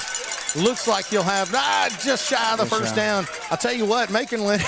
Yeah, hey, I like it. He's fast. He is, and the Eagles have had a hard time running on the inside tonight, and so they put kind of a speed back in there, and number 3, Macon Leonard, he finds room on the outside and picks up 9 yards. Gain of 9 yards on the play. Going to be real close to a first down. They put this football at the Eagle 37-yard line. Clock running now with 3 minutes and 14 seconds left to play here in the half. Vadrine in the shotgun. Good snap from center. He's going to turn and keep this one himself. Luke's going to have the first down. Yep. Well, it looks like he is. Yeah. I have to wait on the spot. Yeah. And they are going to move the chains. Gain of 2 yards, needed 1, so that's going to be enough for a community pharmacy. First down. He let Leonard ride that for a pretty long time there, and he pulled it out at the last minute. That mesh point got a little awkward it there. Did. First down and 10 for the Eagles. Ball at their own 38-yard line. Vadrine in the shotgun. 2 running backs join him in the gun, and we're going to have somebody rocking a little bit. Yeah. Looked like we may have had one of our tackles that time going back, dropping that leg just a little too soon. It is going to be a penalty. These penalties are tough. Yep, starting these drives behind the sticks. Hey, I like what the Eagles are doing on offense. They've taken Drew Dugan out of the tight end position and split him out wide so that it's much more difficult to double team Hamby. You have to respect Dugan from the slot. And now they put him on the other side of the field. Absolutely. Why not? First down and 15 for the Eagles. But you got single coverage over here. Good snap from center. Luke looks to throw and does. There's Tate. He's got it, and he's across the 45. Now he's going to be brought down at the 40-yard line. As soon as you said he's got single coverage, somebody else was listening. Yeah, I think Luke heard me. That's going to be a big gain on the play. Clock running now with 2 minutes and 12 seconds left to play. 26 yards and enough for a community pharmacy first down. Eagles are still running this clock, which is exactly what we alluded to, Daniel. If you're not going to score, don't give them a chance That's exactly right. Vadrine in the shotgun. White joins him in the backfield. Here we go again. Well, that is not on our O-line, and that's not on our quarterback. That's on our center. We're not snapping the football when he says hut. Everybody's moving, but the ball's not being snapped. Yeah, and that's what we're hearing right now. We got to move. You got to snap the football when we go. So here we go. Clock running with 1 minute 49 seconds left to play here in the first half. Another penalty to put us behind the sticks on first down. First down and 15 for Ouachita Christian. Vadrine in the gun. 2 running backs join him in the shotgun. 2 receivers right, Hamby left. Good snap from center. Turns, hands this one to Zach. It's going to get wrapped up in the backfield. It's going to be another loss on the play. Harding Academy is shooting the gaps, blitzing on every play, a loss of 4 yards on the play. Yeah, that was number 13, Sam Swindle, shooting the A-gap there and dragging Zach down by his legs before he's able to get to the outside. It's going to be second down.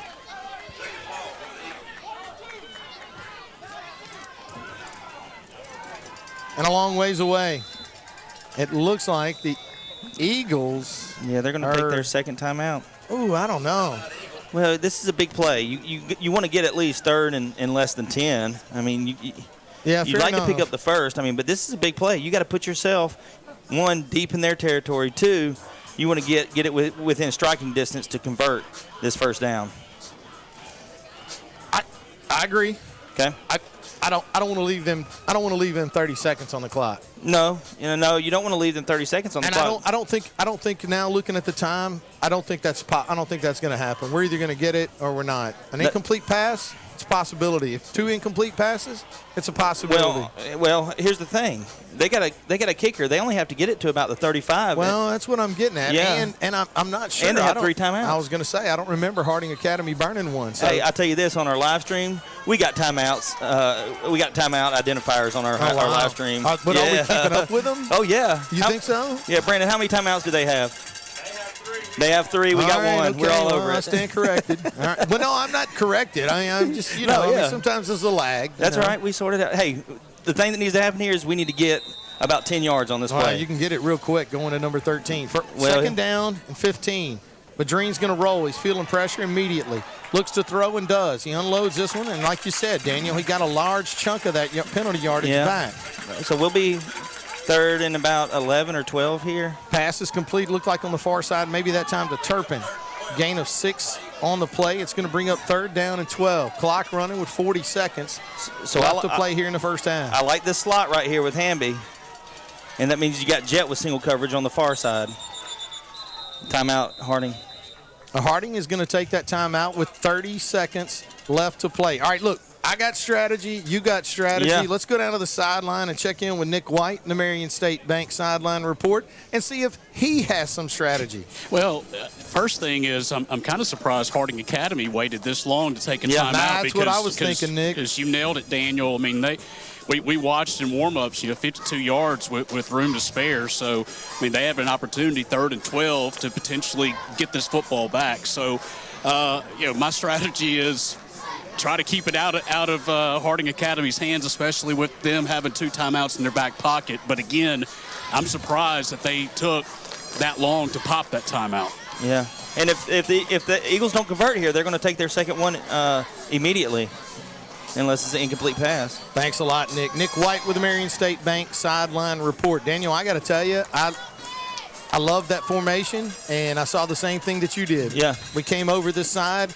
It left Jet with the same man coverage he had for the second Eagle touchdown of the night. Well, it looks like they're sliding a safety or a linebacker number 4 out there to help with Jet, but man, I don't think so. I'm splitting Tate out wide right here. Yeah. Going to keep this one on the ground with Zach. Oh, Hamby looks to throw, and that ain't going to work. That ain't going to work. So never got downfield. Yeah, let's see if they call this timeout. Must have. Clock stopped. Yep. Well, clock's running. It stopped for a second. 14 seconds left, and I think the Eagles are going to be content to let this clock wind down. And the Eagles I think are going to be Harding lucky. Academy is going to let them. That's kind of a surprise. You think they can get the ball back here, maybe go for the punt block. So the Eagles are going to run a play here. No, did we call a timeout? We called our last timeout. We're going to run a play. Stephen wanted it with 1 second left. Yep. You got to love it. Oh, I do love it. Yep. I love the call. No doubt about it. Yep. If Harding calls one of their timeouts right there, then the Eagles are going to punt the ball. Or run a fake punt or something, but kind of a blunder there, I think. Hopefully, Eagles are going to look up something to draw up here. What do you draw up here? I know what how you draw far can you throw it, Luke, towards the side that Tate Hamby's on? That's what I'm saying. Yeah. That's all you do. It's called, and you might be looking at something. I will tell you this. It's going to take to get to the goal line. You're going to have to throw this football 43 yards in the air. Mm-hmm. I think Luke can throw it 43 yards. I think he can throw it 43. So, or do you just have to throw it 20 to Tate Hamby? Well, it depends. He's not going to be open because they're going to be all over him. So he's going to have a hard time catching it on the run here. Well, Harding's going to send half their defense back to the goal line. You either throw it deep to Tate Hamby or you throw it on a slant route or something. I got news for you, too. This whole deep down here at the goal line, you think those guys are going to make a play on somebody in the open field from back there? Not happening. That's right. So you don't have to throw it to the end zone. You just have to get past. So Luke looks to throw. He's got all kinds of time. Let it rip, Luke. Now he's going to roll. Rolling out and picking up a first down is not going to do us any good. Well. So that's going to end the half. Yeah. Ouachita Christian and Harding Academy are going to go into halftime tied 14-14. You're looking for a great football game in the second half. Look no further because it's here.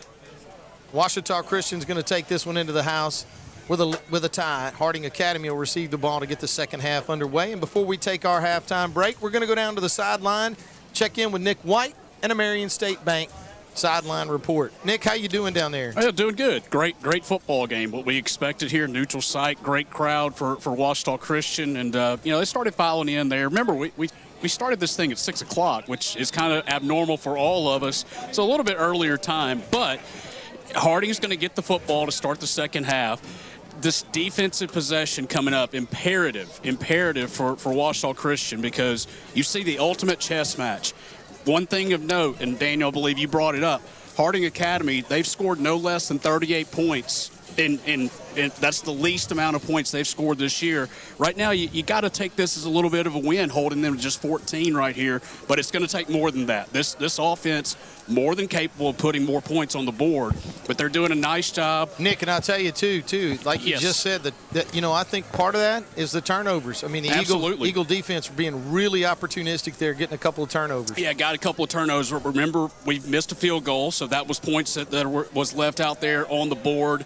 And then penalties. I think that's the other thing, kind of uncharacteristic penalties, drive killers. Those are things that I'm sure Coach Fitzhugh and all the staff, they're going to be talking about here at the half. But I'm expecting a really, really good second half of football here in Arkansas. Absolutely, Nick. Thank you so much. Nick White with the Marion State Bank sideline report. We're going to take a break from here in Monticello, Arkansas. We're at Hyatt Field, home of the Monticello Billies. I want to thank everybody for tuning in to what's going to be tuning into what was a great first half of play, and want to invite you to join us what I'm sure is going to be even better second half of play from here in Monticello, Arkansas. The Ouachita Christian Eagles, 14. The Harding Academy Wildcats, 14. Come back and join us for the second half of this one. You're listening to Ouachita Christian Eagle football on the Ouachita Christian Sports Network. At 3B Outdoor Equipment, we pride ourselves on our service, and now we've added another location in West Monroe, located 1 mile south of I-20 on Well Road. Our new location offers the same level of customer service you've come to expect at our Monroe store, and is stocked with additional brands like Toro and Skag. 3B Outdoor Equipment, the equipment you need and the service you deserve. Hey sports fans, this is Ashton Smith with Shelter Insurance. We are a local agency that specializes in providing the best coverages and service for our clients. We offer all your insurance needs such as auto, home, life, and commercial. We would love the opportunity to earn your business. Please call us at 318-343-3582. You can find us at Facebook or at 205 Old Bastrop Road in Monroe. We are your shield. We are your shelter. If your car or truck is broken down, or you locked your keys in your vehicle, or you just need a flat fix, call Bears Towing and Recovery at 388-3021. In fact, why not just save the number in your cell phone? That's 388-3021. Bears Towing is on call 24 hours a day and 7 days a week. They understand that an emergency doesn't happen at convenient times. Bears Towing, 388-3021. Bears Towing is a proud sponsor of OCS football. Dreher Contracting has been walked on and driven on all over town for 5 decades. Dreher Contracting has been serving our community for over 50 years. That's a lot of asphalt, surface treatments, hot mix, parking lots, driveways, asphalt maintenance, dozer work, and crushed stone. You can walk and drive on us with confidence. Call 281-2242. Dreher Contracting in Bastrop. Everyone likes to be on the winning team, but there are always many obstacles in the way. Join us at Forsyth Church of Christ, where we celebrate overcoming the hurdles and struggles of life together. We are a community of faith, supporting each other's victories. Come as you are, and let's tackle life's challenges together. Join us at Forsyth Church of Christ this Sunday at 10 a.m. Visit facoc.org for more information. Go Eagles!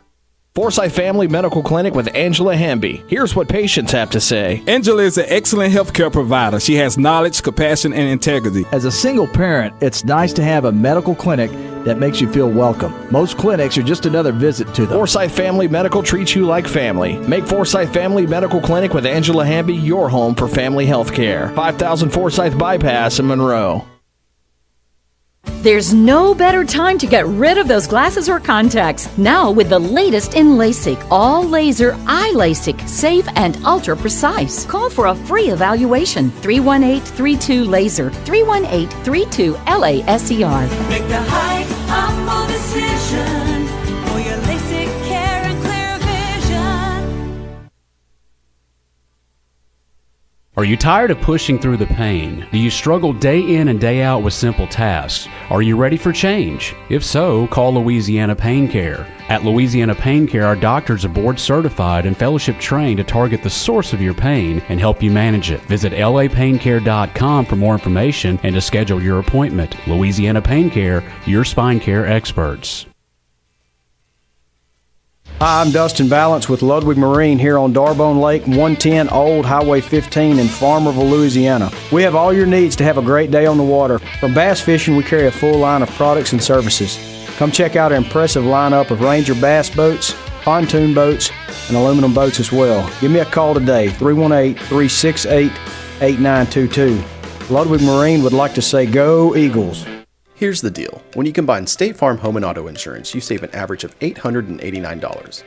State Farm agent Ron Bush is ready to help you combine home and auto and save with 2 locations to serve you in Bastrop and Sterlington. Call 318-388-4663 today. Like a good neighbor, State Farm is there. Average annual per household savings based on a 2019 national survey by State Farm of new policyholders who reported savings by switching to State Farm. Trinity Diamonds Direct, 201 Blanchard Street in West Monroe. Wholesale jewelry with integrity. They provide honest, professional experience while offering stunning diamonds and fine jewelry at or below wholesale prices. And we do custom pieces by appointment. Engagement rings, tennis bracelets, pearls, earrings, necklaces, gemstones, loose diamonds, and jewelry repairs. Trinity Diamonds Direct, 201 Blanchard Street in West Monroe.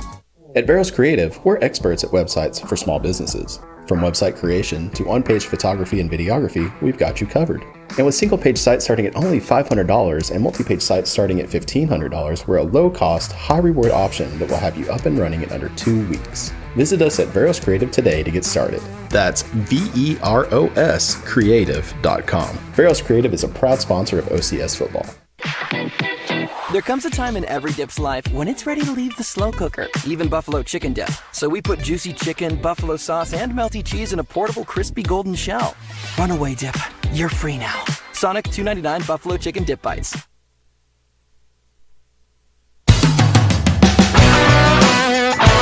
Chris Thomas and Tanner Baggett. Give them a call for your insurance needs at 318-283-0200. And it's time for our halftime show. We're going to look at some stats from the first half in this 14-14 ball game. And our halftime show sponsor is Sterlington Physical Therapy, located at 8649 Highway 165 North. Call Craig today at 235-9326 to set up your appointment. So first half, really good. Ball moved back and forth down the field an awful lot. Definitely some penalties on both teams. I think Harding Academy was hit with 3 pass interference penalties. Eagles with several false starts on offense to put us at an inconvenient down and distance, to say the least. But I would say perhaps the biggest penalty for the Harding Academy Wildcats was a personal foul, unnecessary roughness, and an ejection of a player. Number 24 is out of the game, so we will not see him again tonight. But on the field, the stats, some of them have been pretty impressive. Luke Vadrine on the night is 10 of 19 for 269 yards. I would say that's his most prolific half of football this year. Therefore, in his career, he had a good game against Ouachita, but ended up with about that many yards in the entire game. So throwing the ball really well. Again, 10 of 19 for 269. He's also ran the ball a good bit. He's got 5 rushes for 23 yards.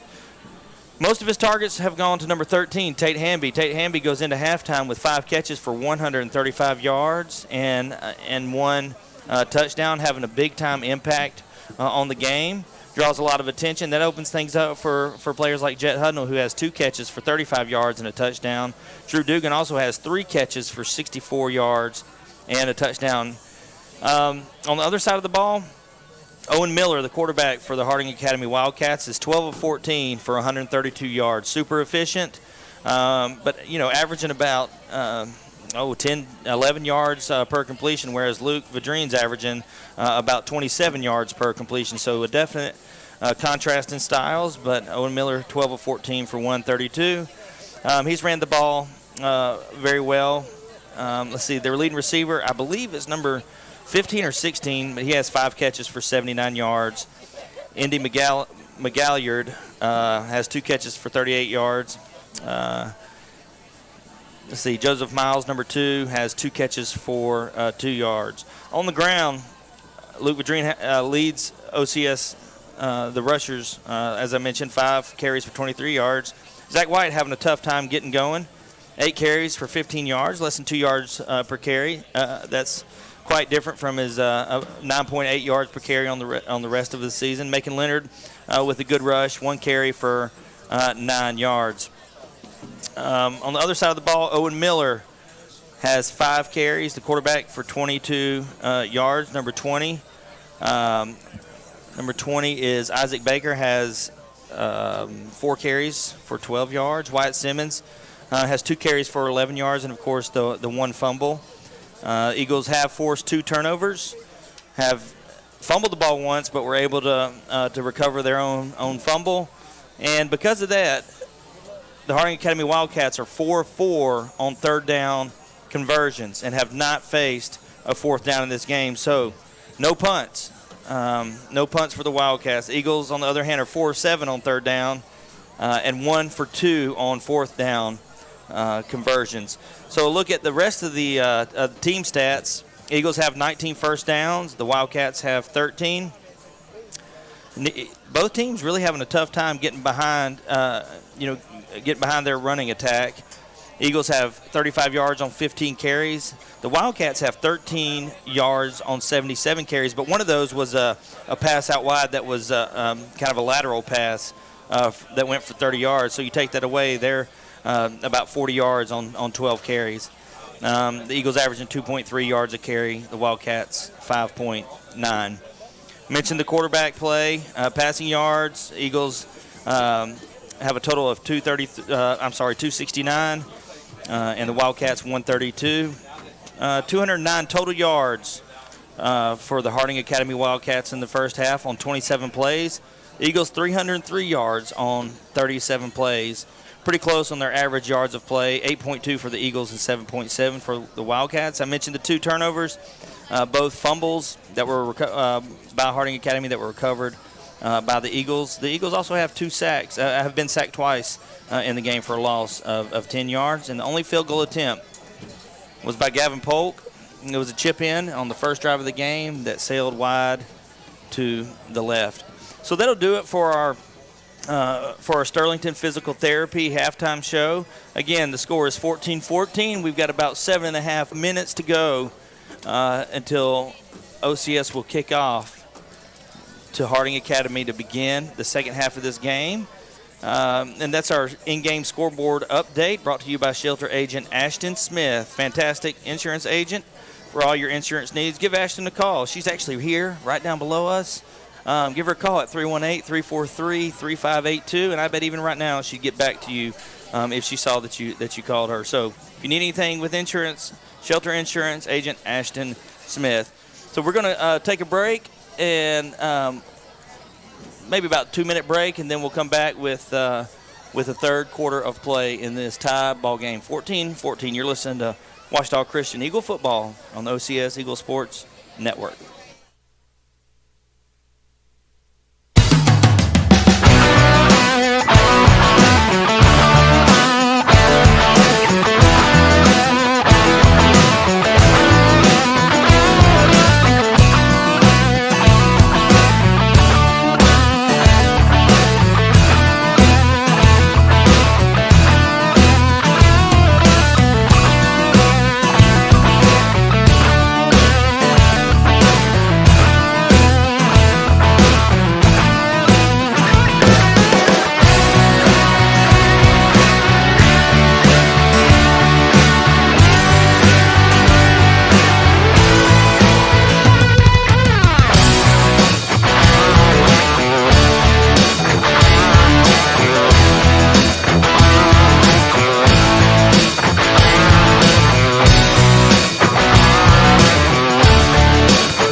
Agents Chris Thomas and Tanner Baggett.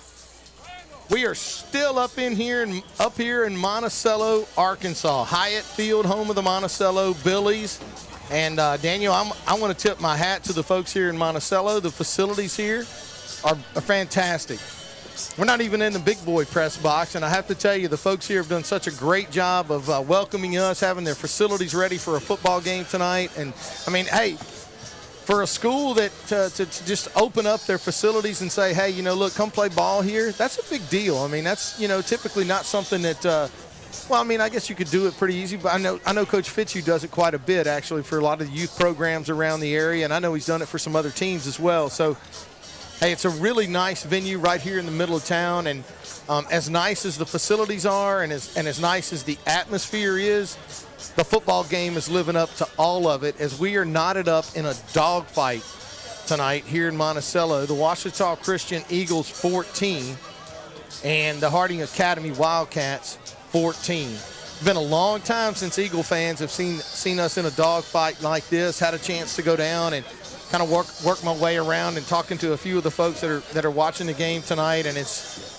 I wouldn't say people are stunned. I would just say that extremely surprised that the fact that this football game is all tied up and we got one half to play and a chance to win this football game or lose. And I think what you're seeing is a really quality opponent and a team that's well prepared and well versed on how to play football in the Harding Academy Wildcats. No question. I mean, these are two championship caliber programs. Both teams started this season with their sights set on the big one, at the end of the season, but both teams also know that they've got to play one game at a time. And right now, both teams are locked in their biggest game of the season. Harding Academy's been blowing everybody out. They're 6-0. The Eagles, we did have a dogfight in week 1 against Dallas Christian. That was a really good program, and they'll probably go on and win a state championship. But other than that, Eagles have played some really good football all the way up, through last week. And I would even say they played some good football in the first half, but that's a really good team across the way over there. Absolutely. Harding Academy getting it done in the first half. Good fundamental football. And, well, I mean, we talked about it the first – you don't want to say the first play of the game, but the first event of the game, the coin toss. The Eagles, no opportunity to call tails. I don't even know what that was. Yeah, 2 or 3 or what? Yeah. What? Anyway, we'll have to get clarification from Nick White on that. But in that event, the Wildcats do win the coin toss tonight. They defer, so they're going to get a chance to get their hands on the football to begin the second half. And it's going to start with the kickoff. Gavin Polk doing, typically, like you said, Daniel, high percent of his kicks are very effective, and he does a good job with them. Tonight, well, he's only kicked it off twice. One was onside kick. And the other was, it traveled out of bounds, way out of bounds, and spotted Harding Academy with excellent field position. So here we go to start the second half. Polk will tee it up at the 40-yard line as we get ready to get underway. This is gonna be out of bounds. Oh my goodness! That wasn't as bad. It was that was down inside the 10 and just bounced just out of bounds in the air. Well, and if we were out on the golf course right now, I would say that Gavin has he's got a pulling left. He's got he's got a hook going. Well, he's not too happy about it. Saw him walk off the field with some displays of frustration, and I get, you don't want this Harding Academy offense to have favorable field position, especially to start the second half in the tie ball game. First down and 10 for Harding Academy to get this second half underway. They're going to keep this one on the ground on the first play. It's going to be a pretty decent pickup that time. Number 20, that's Baker on the carry, gains 5 to get the second half started. Yeah, nothing tricky with there. That was just a handoff up the middle, right off the right guard, and he's able to pick up 5 yards. Second down and 5 for Harding Academy at their own 40-yard line. Miller sends a man in motion. That's Baker. Empties the backfield. 5 wide receivers. Miller looks to throw. Feeling some pressure. Eagles just cannot keep him bottled up on the outside. He's going to be short. That time he is going to be short of the first down. Donnie says he made it back to the line of scrimmage and no more. big third down play here for this Ouachita Christian defense. Well, that's good signs of an adjustment right there by the Eagles. They were able to hold their coverage long enough for the quarterback, Owen Miller, to run out of bounds. He's been slinging that ball down the field when he gets Miller close to the lines sideline. up this time with 2 running backs in the backfield. Behind him in the shotgun. Bring a man in motion from outside. Miller turns, looks to throw this one quick. There's going to be a problem inside, but the Eagles have nobody there. It's going to be a first down, busted play, and that's going to be more than enough for a first down. Nobody in the backfield, no penetration back there. Bobbled pass is going to result in a first down, a gain of 7 yards on the play. Yeah, number 2, Kyler Hoover catches the ball.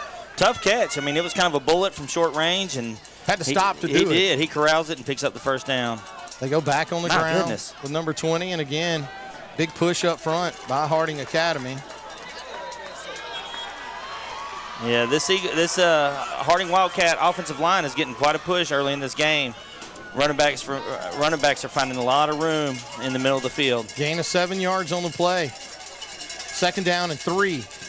10 minutes and 40 seconds left to play here in the third quarter. Tie game, 14 apiece. Miller in the shotgun. Sends Baker in motion. Looks to throw. He finds Baker out in the flat. Baker's going to make one man miss and does. I thought hangs onto the football, and that's going to be enough for a first down. Big hit by Noah Lovelady, trailing from behind. Looked like he lost the ball for just a second, but falls on it. Needed 3, got 8. First down and 10 for Harding Academy. They waste no time. Look to throw this one quick out in the flat. They got some blocking out in the flat. That's a big mistake, but the Eagles are going to miss the tackle. Spins off of one Eagle defender, and he's going to pick up, Donnie's going to say 5 yards on the play. It's going to bring up second down and 5. Ball now at the Eagle 37-yard line. 10 minutes left to play in the third quarter. Tied up at 14.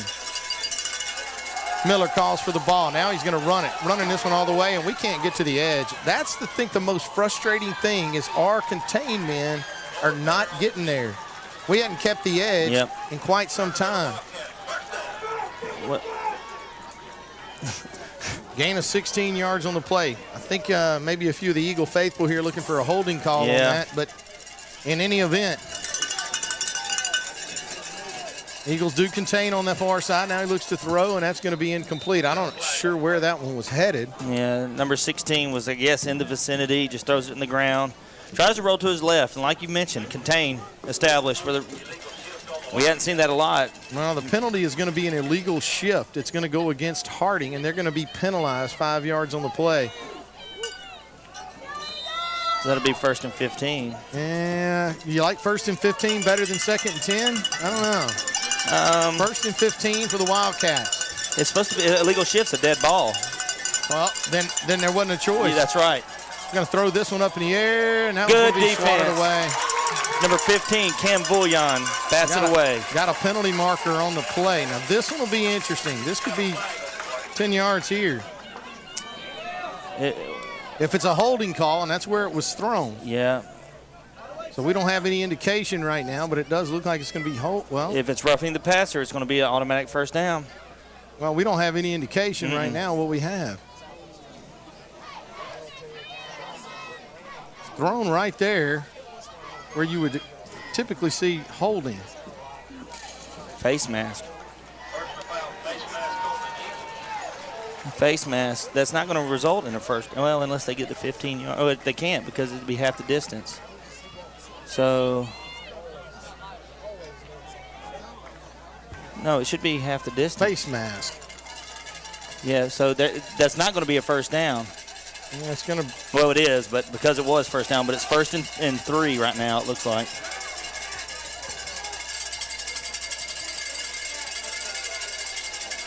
Eagles defense looking to make a big play right here. They're not going to. Close to a touchdown. Yeah, but it's going to be first and goal from the 1. Had an opportunity in the backfield, Daniel. It looked like we had somebody inside in the backfield and unfortunately unable to corral. I believe that was Baker.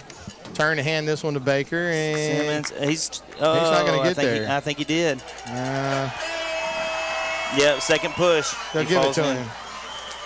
So it is going to be a touchdown for Harding Academy. They'll take the first drive down the field. for a touchdown. Yeah, he was stood up short of the line and looked like with the surge, he's able to fall into the end zone. Well-executed drive by the Wildcats to start this thing off.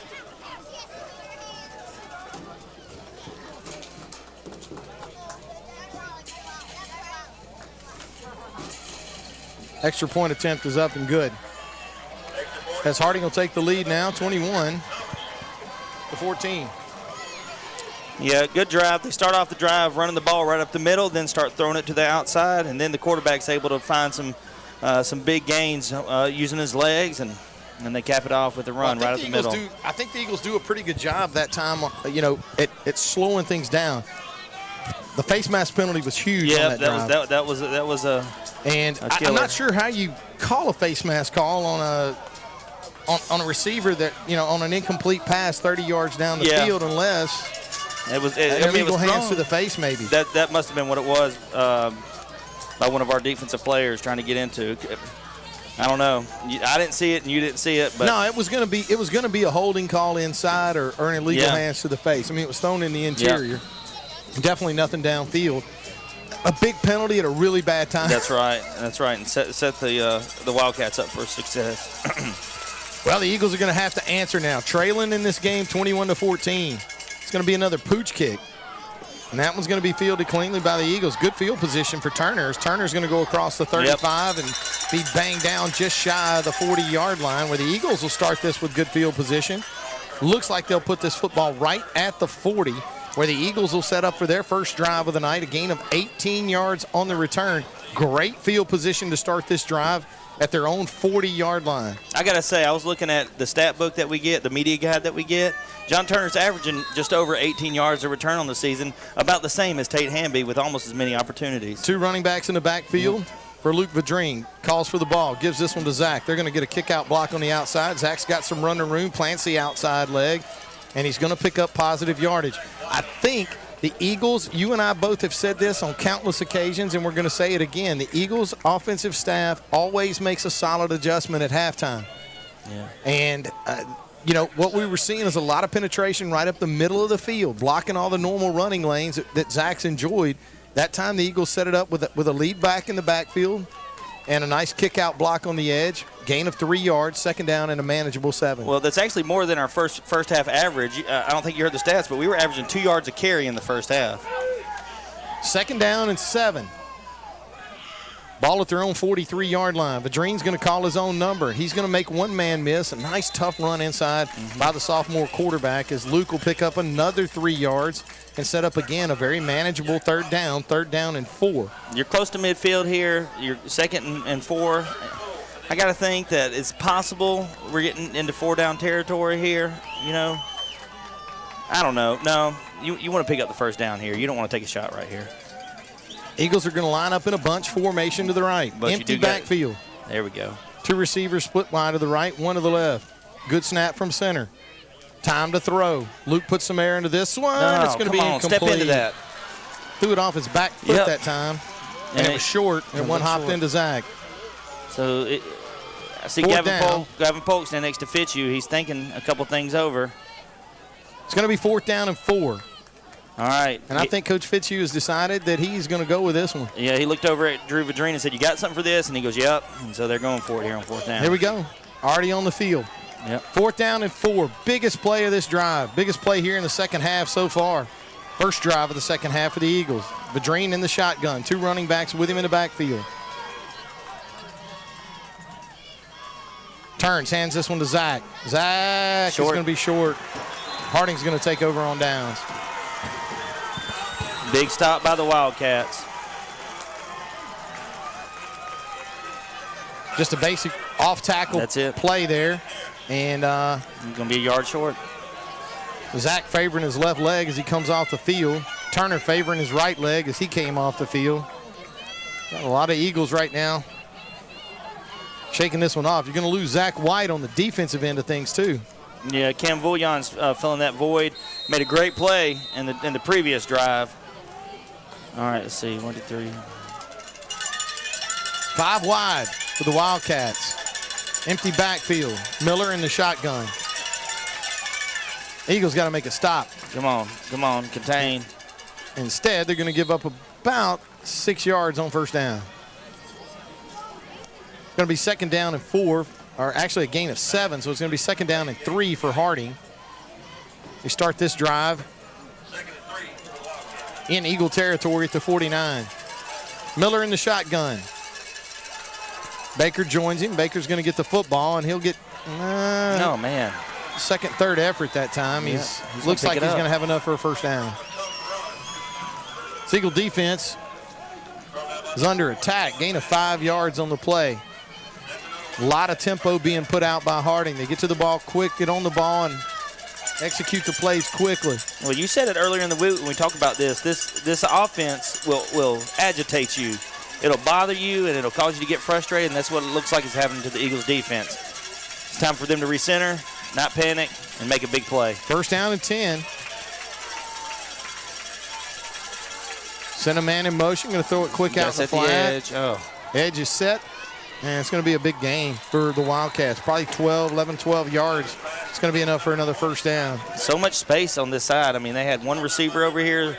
Gain of 12. Man-to-man coverage. Just a swing pass out of the backfield. No resistance until he was tackled. First down and 10 for Harding.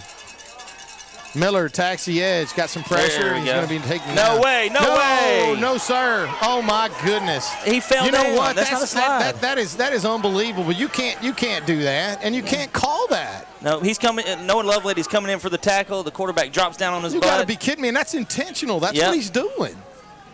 Begging for a penalty. That's impossible to execute. You can't do wave that. It off. Maybe they'll wave it off. I don't think so. It off. They're marking it off. Yeah, there's 3 of them out there. That's unbelievable. That is absolutely unbelievable. You talk about an acting job and a guy trying to capitalize on rules. Is he shaking his head, talking about? I mean, this is really difficult to deal with. Well, he's at the line of scrimmage and he just falls down, and then Lovelady's coming in at full speed. What is he didn't even hit him hard. That's really tough to deal with. And, I mean, when the quarterback gets up and clearly is celebrating the fact that he was able to pull off a play like that. But it's a 15-yard penalty. It's going to be huge. Now you're looking at first down and 10. Well, I think they could pick up a first down at the 2-yard line at the 12. Send a man in motion, and the Eagles are going to miss him again in the open field. Well, the Eagles are getting close to where they need to be in position with these tackles behind the line of scrimmage, but unable to make any here in the third quarter. Gain of 3 yards on the play. It's going to be 2nd down and 7. Looks like at the Eagle 7-yard line. Clock running with 6 minutes and 16 seconds left to play here in the third quarter. Harding Academy 21, Washita Christian 14. They keep this one on the ground, and the Eagles answer.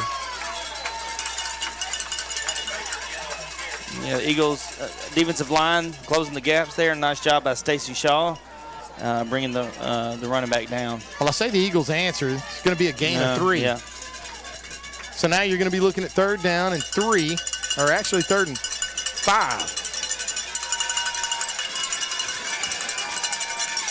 Miller in the shotgun.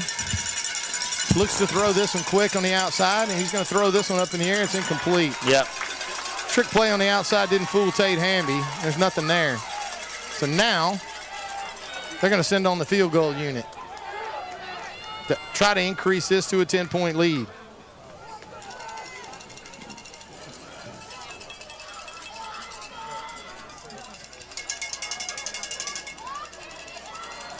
We're going to kick this one from the 15. It's going to be a 25-yard attempt.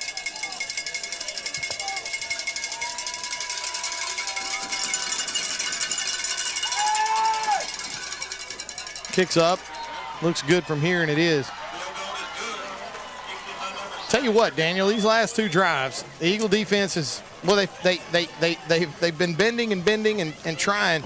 But, boy, the last drive, an illegal hands to the face call, a 15-yard penalty that sets up Harding deep in the red zone, and in that time, roughing the, I don't even know what that's called. Late hit, I guess, yeah. 15-yard penalty. Again, sets them up nice and deep in the red zone.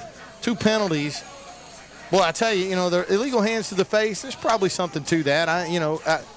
But when you when you're fixing to be tackled and hit by two guys and you drop to your knees and then get hit by those same two, I mean, how are they supposed to pull up within a 1 yard radius? Yeah, there's no chance. That's an unfair play for anybody. And it was, I mean, you can see the quarterback's reaction as he knows he set it up to get hit.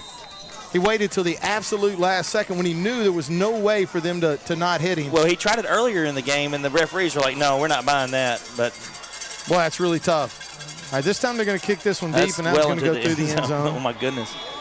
We're good with that. So why makes you wonder why they were kicking it short here a minute ago. Well, let's go down to the sideline and check in with Nick White, the Marion State Bank sideline report. How you doing, Nick? Hey, well, momentum has completely gone the way of Harding Academy. 2 injuries of note. Zach got his ankle retaped. Don't know if he'll be back. Another one, Jet Hudnall pulled up on one of the on the previous defensive series for Washita Christian, not this one.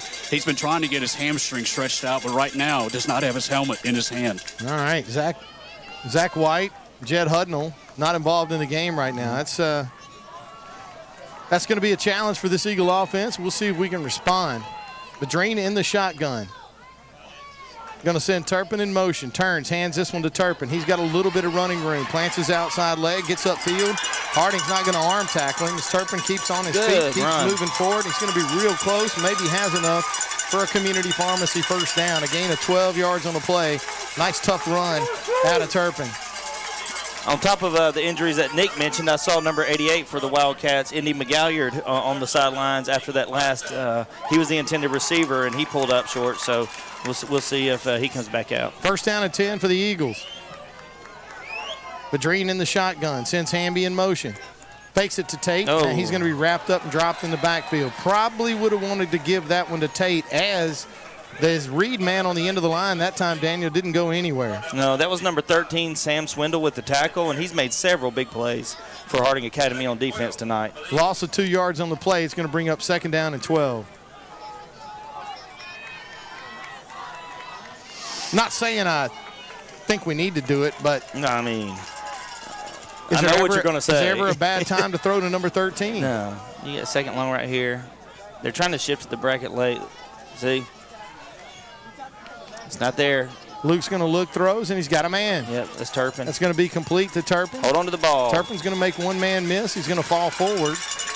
Nice gain on the play. It's going to bring up a third down and pretty manageable. I'd say maybe 3rd and 4. Yeah. Wait for Donnie to tell me, but it's going to be 3rd and 3 or 3rd and 4. Looks like I'm going to call it 4, and it is 3rd down and 4. Ball at the Washita Christian 38-yard line. 4 minutes left to play here in the third quarter. Harding Academy 24, Washita Christian 14.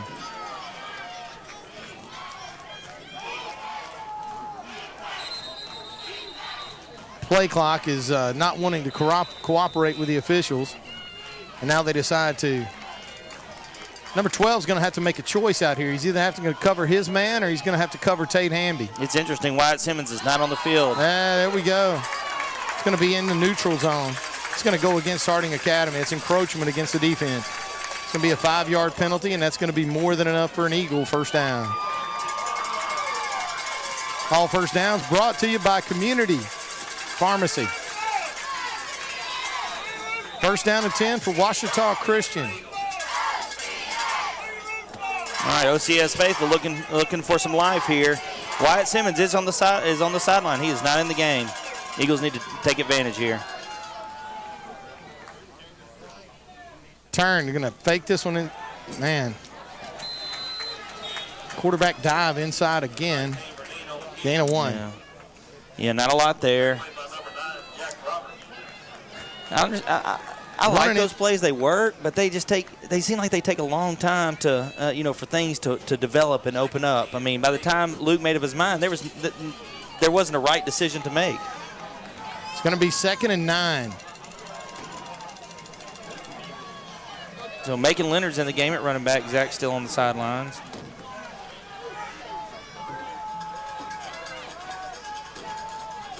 The drain calls for the ball. A little mix-up in the action in the backside. This one's going to be a nice throw and a nice catch. Is that Cam Bullion there? I think it was. It's going to be enough for an Eagle first down. Brought to you by the well, I don't know. They're not signaling the flags down. Yep. Yeah, now they do. Yep. That's going to be enough for a first down. Nice throw that time and a nice catch.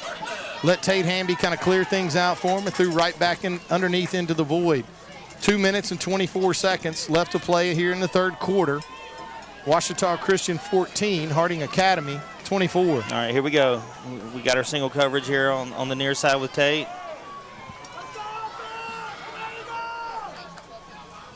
Luke's going to run. Now he looks, sets the throw, fires this one across the middle, almost intercepted. Man, that was a weird-looking throw.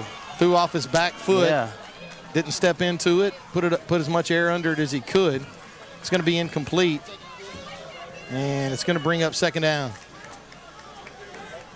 Pretty risky throw that time into the middle of the field. Yes. But let's go ahead and give credit where credit's due.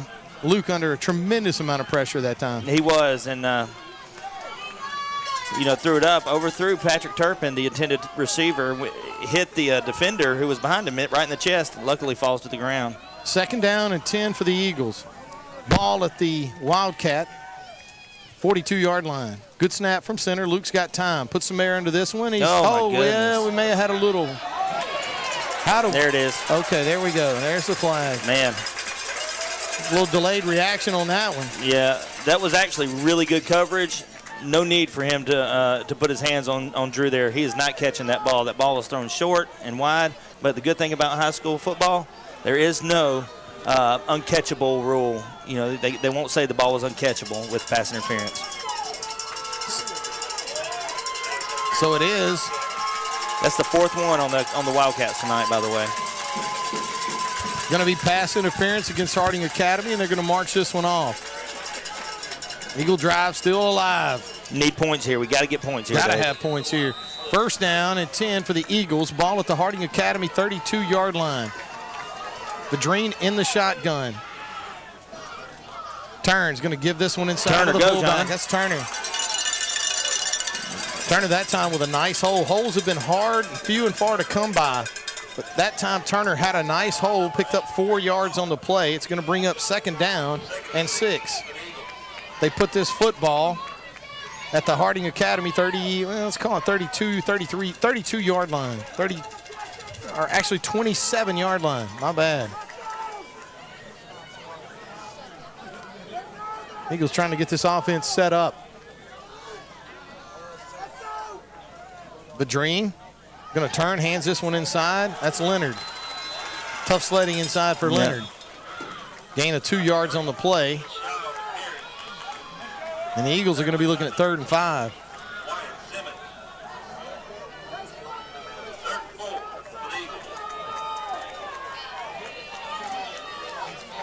Ball at the Harding Academy 26-yard line.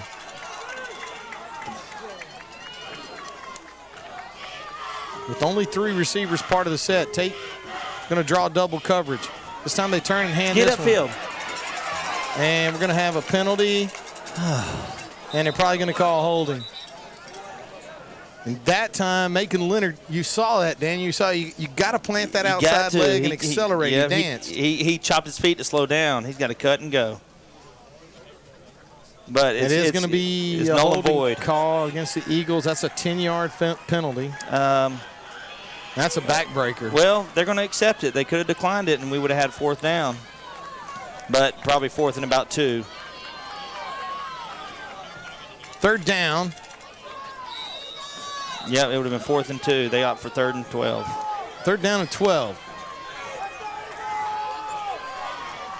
Single coverage on the outside of the far side of the field. Tate Hamby's going to, of course, draw double coverage. Leonard in the backfield.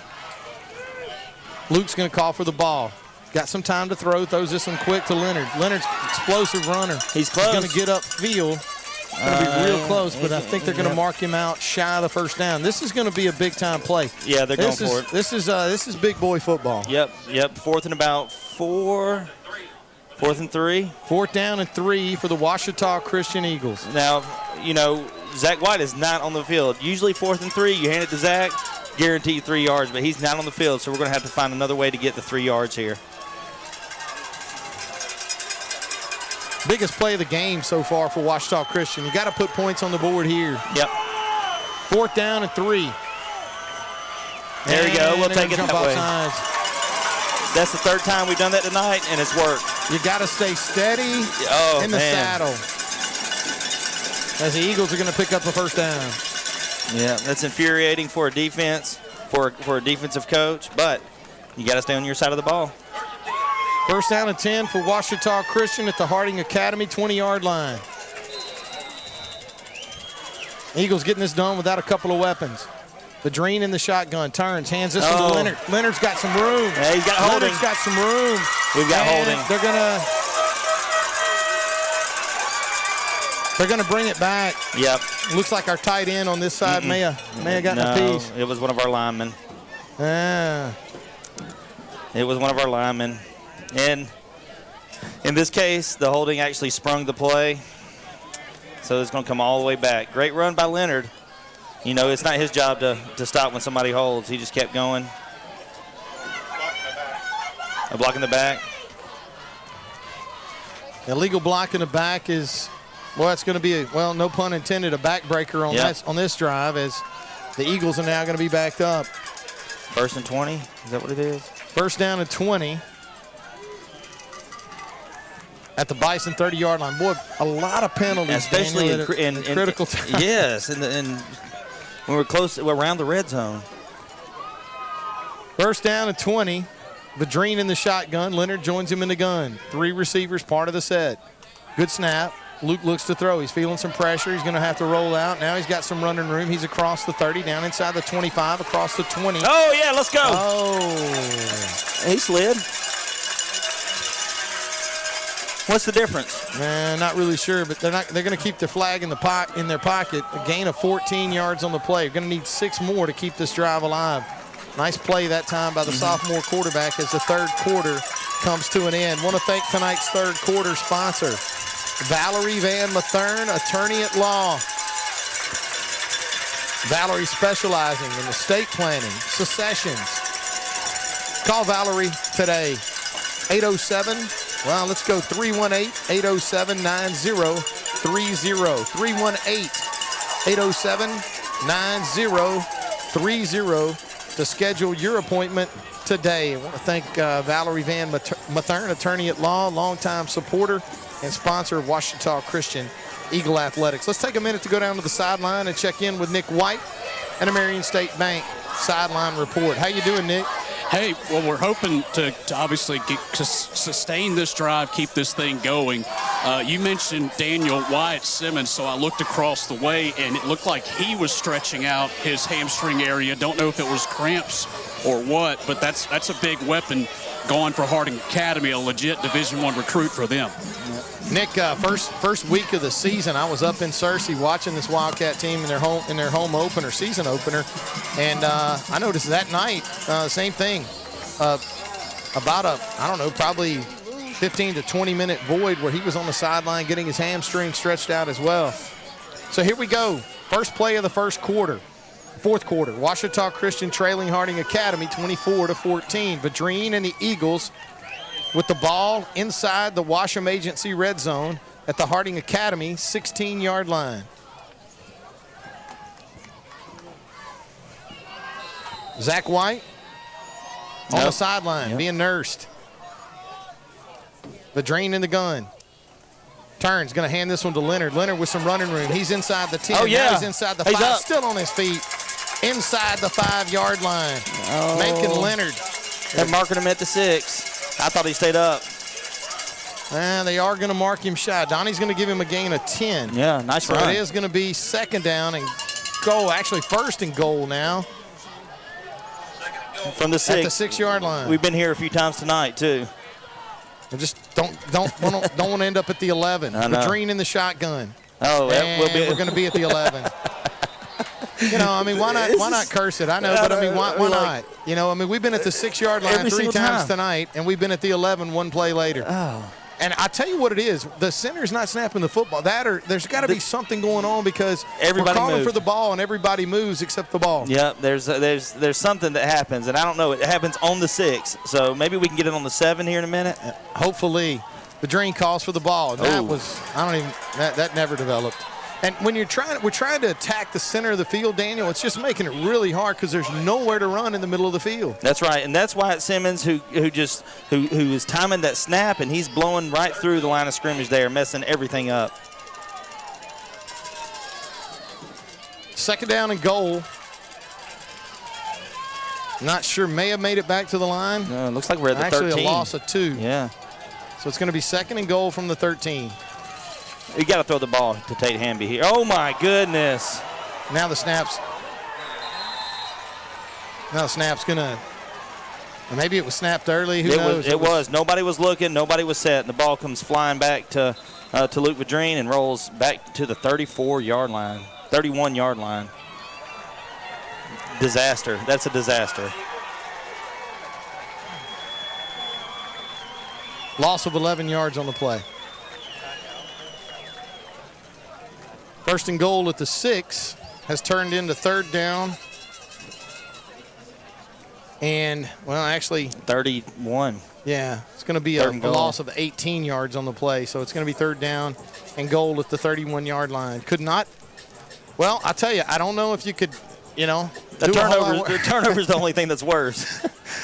Let's go down to the sideline and check in with Nick White in the Marion State Bank sideline report. Nick, how you doing down there? Well, you can tell how important this drive is, and back-to-back, just kind of back-breaking plays right there. And it does seem like something's off there in the snap count or what. I'm going to take one of my earpieces and see if I can hear, but something is just off as far as the quarterback-center exchange, especially those last 2 plays. Third down and goal at the 32. You got to throw it to the end zone here 2 times in a row. I don't know what else you do. Vadrine in the shotgun. Man-to-man, Tate's bracketed. Now he's going to turn. He's going to drop the football. He ran the comeback route to the outside, trying to cut the down and distance in half. It goes right through his hands as he tries to stop his feet in bounds. Well, you're looking at fourth down. I don't know if we're in the range here. Nah. Not comfortably enough. Yeah. I mean, you're going to have a field goal to tie this game at some point. Yeah. But maybe not right now. But you don't have 2 plays to get it. No. And they could have been setting up the field goal on the last throw to Tate. Yeah. So they drop Wyatt Simmons into a safety position, put the bracket on the outside receivers. Keep your eye on Drew Dugan in the middle of the field right here. Good snap from center. Luke's going to throw this one off that's his back terrible. foot, and that was should have been intercepted. And returned for a touchdown. Never set his feet. Nope. That ball hung up in the air forever. Eagles are actually lucky that was not picked off, because if he picks it off, he's gone. He's gone. So first and goal at the 6 turns into fourth down and goal from the 31. So help me understand the thinking behind that here. If you're trying to get them deeper, then just punt it. If you want to convert, you've got to get it to the end zone. Eagles trailing 24-14 with 10:29 left to play. Low snap from center, thrown quick out in the flat, and there's Noah Lovelady. But Noah's going to miss a tackle. So's about 3 or 4 or 5 other people. Wow.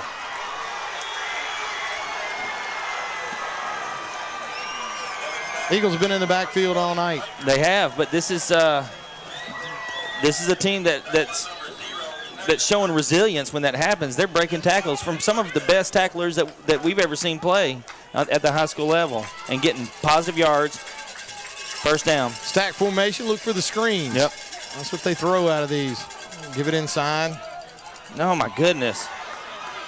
Another missed tackle. And another first down. Eagles are going to have to answer the call here. I mean, it's the same play. Echo, echo, echo. There it is again. So we got a flag on the play. Yeah, and I think they're probably going to try to get us for getting a guy off the field. He maybe was a step away from getting off the field. So you're either going to have something against bad to worse, huh? Harding Academy, or it's we'll have to wait and see.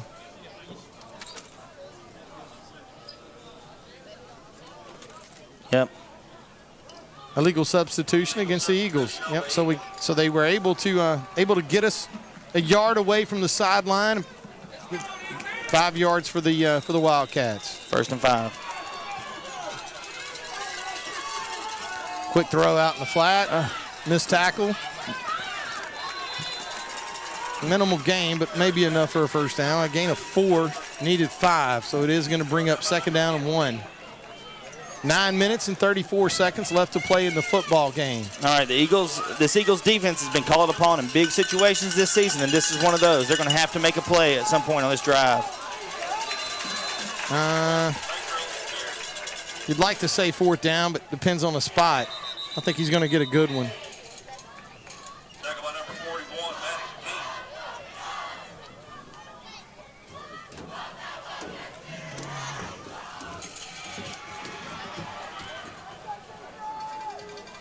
Oh.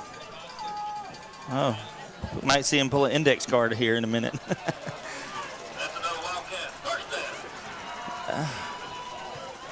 Eagles do a nice job on that play. They needed 2. Didn't look like he got it, but got it on the spot. So it is going to be 1st down and 10 for Harding Academy. Look, you got to credit this Wildcat football team as well. I mean, Eagles just unable to make the plays that they need to and get the stops that they need to. Breaking tackles, empty set, 5 wide, quick throw out in the flat. Oh. And incomplete. Yep. Definitely thrown towards the line of scrimmage, so it is going to bring up 2nd down and 10. And I'll tell you another thing, too, Daniel, unable to really get any kind of pressure on the quarterback at all. Now, granted, he gets rid of it quickly, but by the same token, really, really tough to make that happen. I think he's had 2 throws down the field tonight. The rest of them have been sideline to sideline, so he's just catching it, turning, and throwing it. Be nice to see somebody step in front of one of those at some point. Yep. 2nd down and 10 for Harding Academy. Ball at the Eagle 38. Lovelady unable to get out on contain. They're going to throw this one incomplete. It's going to bring up 3rd and 10. Definitely 4-down territory for the Wildcats with 8:48 left to play in the football game and a 10-point lead. Or maybe not. Who knows? Who knows? I know we need to put a stop to this drive as soon as possible. It's 3rd and 10. 3rd down and 10. Again, the Wildcats are 100% on 3rd down conversions tonight. The Eagles have a real chance here to stop them on this drive with 3rd and long.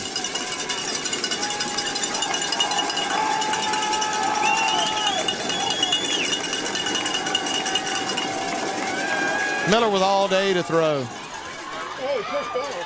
Incomplete. No flag. No flag, incomplete, 4th and 10.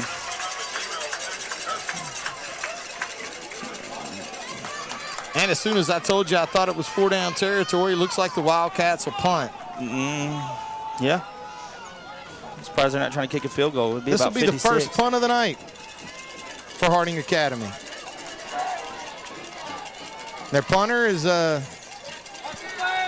also their kicker. Yeah, Griffin Thomas. So I will tell you, he's going to try to pin the Eagles deep here. He's got the potential to kick it long, but he can also put some touch on it. I've had a chance to watch him punt a couple times, and he's a talent. Now that one is going to be interesting. It's going to bounce, and Tate Hamby's going to field it.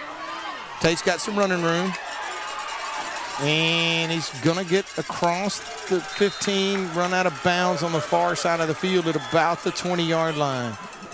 Looks like a Wildcat shaking up on the play. Yeah. They have an injury timeout down on the field. It was a nice punt. I mean, Tate fields that thing with his heels on the end zone. Don't know if it was going to bounce in or not, so I like the decision. That was a great decision. Yep. Absolutely. Brings it out to the 20-yard line. 16 yards on the return. So it looks like they'll spot it right at the 20. 8.5 minutes left. 8 minutes and 27 seconds left to play in the football game. Ouachita Christian trailing Harding Academy 24-14. Let's go down to the sideline and check in with Nick White and a Marion State Bank sideline report. You mentioned earlier in the opening about, this is the first time these two teams have played, but the roots and the connections go deep here between these two schools. Obviously, Coach Fitch, you went to Harding University, but also Ouachita Christian administrators Bobby and Jamie Stokes, all their grandchildren attend these two schools. They have grandchildren that go to Harding Academy, and then obviously at Ouachita Christian. And then you have a former Eagle on the other sideline, a young man that we watched grow up, and he is the starting right guard, Josh Llewellyn. Used to be, and his family used to live in Monroe. They used to go to Ouachita Christian, and he's the starting right guard as a junior over for Harding Academy. So a lot of connections here between these two schools, and obviously, a lot of folks at Ouachita Christian that have gone to Harding University as well. So just some interesting notes about this matchup. Thanks a lot, Nick. Nick White with the Marion State Bank sideline report. First down and 10 for the Eagles as they get ready to start this drive.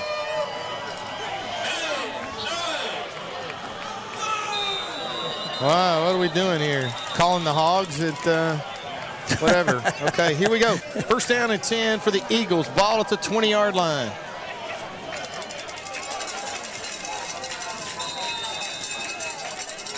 Ladrine in the shotgun. 3 receivers to his right, 2 to his left. Empty set. Eagles are going to try to get this done in the air. Luke's got some time. Now he's going to have to roll. He's got a man open downfield, and he throws it, and it's going to be incomplete. Goes in and out of the hands. Had a young receiver looking upfield. Yeah. That was intended for Cam Voyan, and Voyan didn't secure it before he made his move. Incomplete. Second down and 10 for the Eagles. Ball at their own 20-yard line. Second 10 for the Eagles. Have you ever felt or seen momentum shift? Daniel? This is it right here. The Eagles have to have a big play right now. They've gone away from the running game with the absence of Zach White. You've got to make it in there, but the Wildcats have adjusted to the Eagles' game plan. Ladrine gets a snap. Now he's going to roll again. He can't throw throw it that some far. pressure, and he's going to get popped. Well, you don't like seeing your quarterback lower his shoulder. Hope he's good to go. That was definite impact. Yeah. And he is walking and pacing, doing everything he can to shake that one off. Picked up a couple of yards, maybe 3, so it's going to be third down and 7. Unable to get rid of the football. You got to get your tight end involved here. You got to get your tight end involved. They are really keying in on our outside receivers. Tate Hamby's in the slot. He's going to pick up double coverage as soon as the ball is snapped. Hand this one to Leonard. Leonard's going to get hit in the backfield, and he's going nowhere. The Eagles are going to have to punt.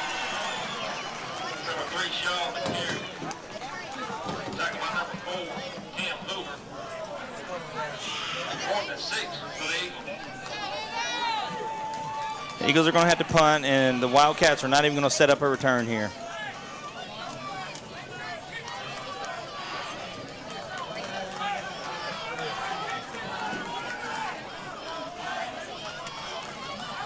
Seven minutes left to play in the football game. Ouachita Christian trails 24-14.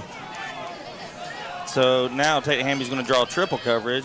What in the world? That's a good punt. Keep going. And Gavin Polk unloads a beauty.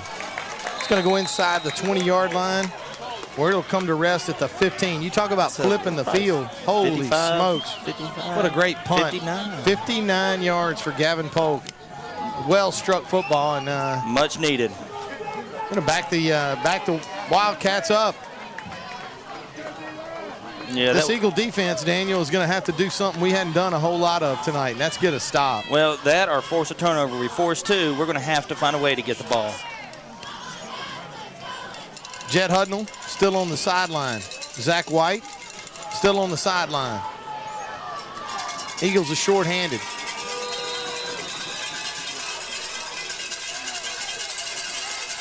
First down and 10 for Harding. Ball at their own 18. Quick throw out in the flat. He run out of bounds the near sideline. But it's going to be complete And a gain of 5 yards on the play will bring up 2nd down and 5.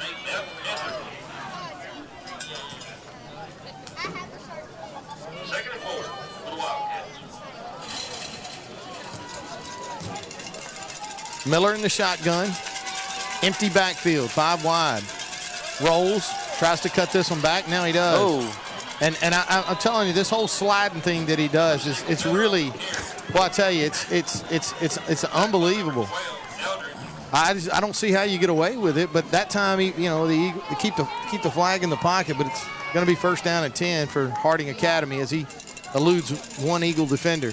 Yeah, a couple nifty moves there to get to pick up the 1st down.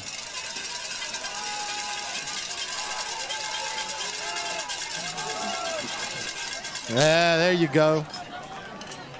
Boy, I tell you, there's just, to me, whew, that would just drive me insane. Yeah. Gain of maybe 1 on the play before he took a knee. Well, good coverage by the Eagles that time. I think it was Parker Payne actually, stepped up. Donnie's going to say he lost 1 on the play before he took a knee. Yeah. Look to the sideline. This Eagle defense needs a stop. They got Harding behind the sticks for the first time in a while. 5 minutes left to play in the game. Motion out, empty backfield.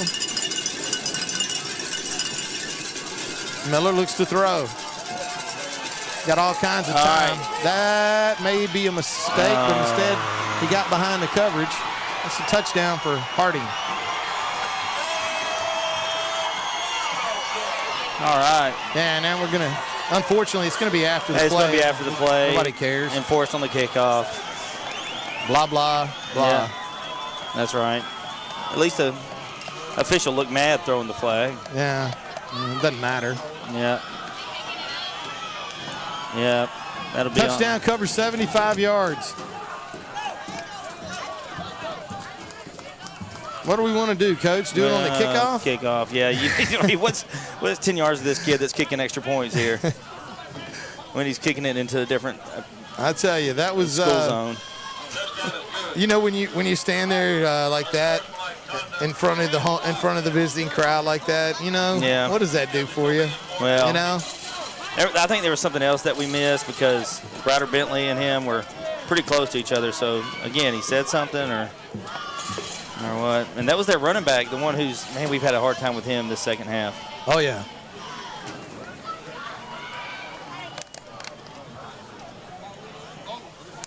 All right, so they're recording the personal foul.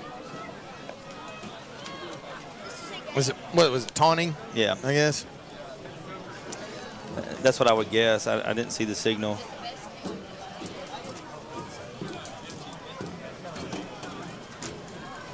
So we'll get ready for the extra point.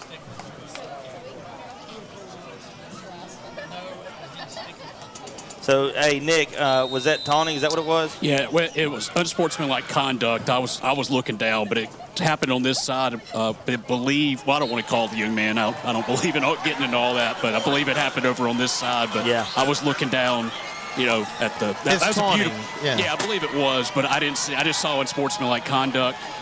I also want to give, their quarterback a lot of credit. That was a beautifully thrown football by Owen Miller, beautiful spiral, and a nice route they had that was run by McGalliard as well. And unfortunately, the morale is a little bit low down here on the sidelines at this moment for Ouachita Christian.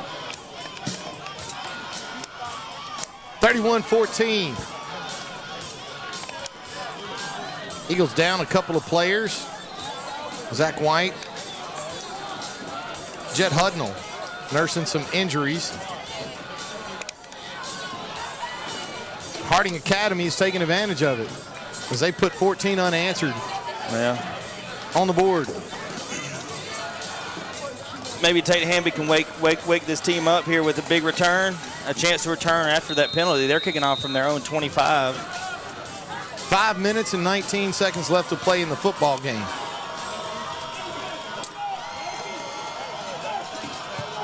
Low line drive kick, fielded cleanly by the Eagles. That's Turpin. Turpin does a nice job getting upfield. One other thing that Turpin did that time too, Daniel, he didn't take a knee. That's right. You see these guys always kneel down and take the knee. Turpin able to secure the football and get upfield. Yeah. Gets up 20 yards on the return. Yeah, it gets across midfield, so the Eagles with real favorable down in field position. I'm sorry. I mean, you got to turn to the back pages of your playbook here. You've got to throw the ball. You've got to set your feet as a quarterback, let the ball go downfield, push into it, and get it down the field. 1st and 10 for the Eagles. Bedreen in the shotgun. Good snap. Throws that one screen underneath to Dugan. No blockers. Dugan will maybe pick up 3 yards, 2 yards, 3 yards, 4 yards on the plays is what we'll have. So 2nd and 6. Well, the never set up. The blockers really never set up. I mean, I know the screenplay is tricky because you don't want to get your illegal men downfield, but Dugan caught the ball and had 2 guys to beat immediately.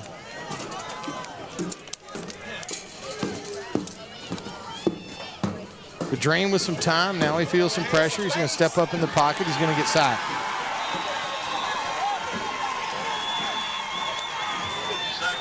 This Eagle offense, Daniel, is at a loss. They are. I mean, they're searching, they're fishing, they're trying to find something, and nothing, absolutely nothing is working. And I think part of that is because this Harding Academy defense, they know that, you got an empty backfield. They're just playing coverage, and Luke's having a hard time finding some space downfield. So we got 3rd and 13 here.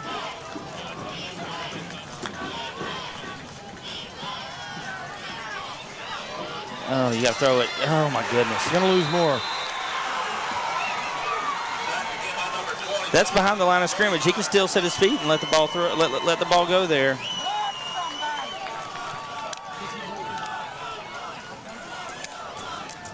Really no choice here. You're down 3 scores with 3.5 minutes left. You got to go for it on 4th and 15. 4th down and 15 for the Eagles. Ball at the Wildcat 47-yard line. 3 minutes left to play in the game. The Dream this time has some time. You got to throw it. This time sets his feet, and he's going to throw right into triple coverage. It's going to be intercepted by the Wildcats. Well, they'll take it out of bounds on the far side of the field. Yeah, it's kind of like a punt. I mean, there wasn't really any secret about what was about to happen. Eagles are 4th and 15 late in the game. You got to throw the ball down the field. So they got 6 or maybe 7 guys back there in coverage. So I don't know how you say that. Septuple coverage. Yeah, I went with triple. Double triple coverage. Well, triple was handy. Yeah. Plus, I don't like math in general. Oh, so you know, I mean, you got to start counting guys and. Triple squared coverage. Oh, is that what? Yeah. Well, no, now you got Donnie involved. See, there's a guy that loves math. He's going to sit there and tell you whatever. Here's the math that I can do for you. Yeah. 2 minutes and 58 seconds left, 31-14. 17-point deficit. Tonight's 4th quarter brought to you by the fine folks at Eagle Point Boat and RV Storage. Eagle Point Boat and RV Storage located on Lake D'Arbonne in Farmerville, Louisiana. Beautiful Lake D'Arbonne in Farmerville, Louisiana. Proud longtime supporters of Ouachita Christian Athletics. Harding Academy will pick up 2 yards. 2 minutes and 39 seconds left to play in the game with the clock running. I'm going to tell you something. The Eagles have been pushed to a place that they have not been pushed this season.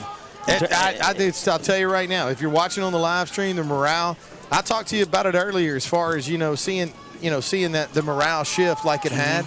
Our sideline's dead. We got guys that are, you know what I mean? It's just not a lot going on down there as the Wildcats have added to the lead in this offense, and the way they play it has been frustrating, I think, for a lot of guys. Well, one thing I noticed. 2 injuries, 2 of your leaders. Yeah, big time.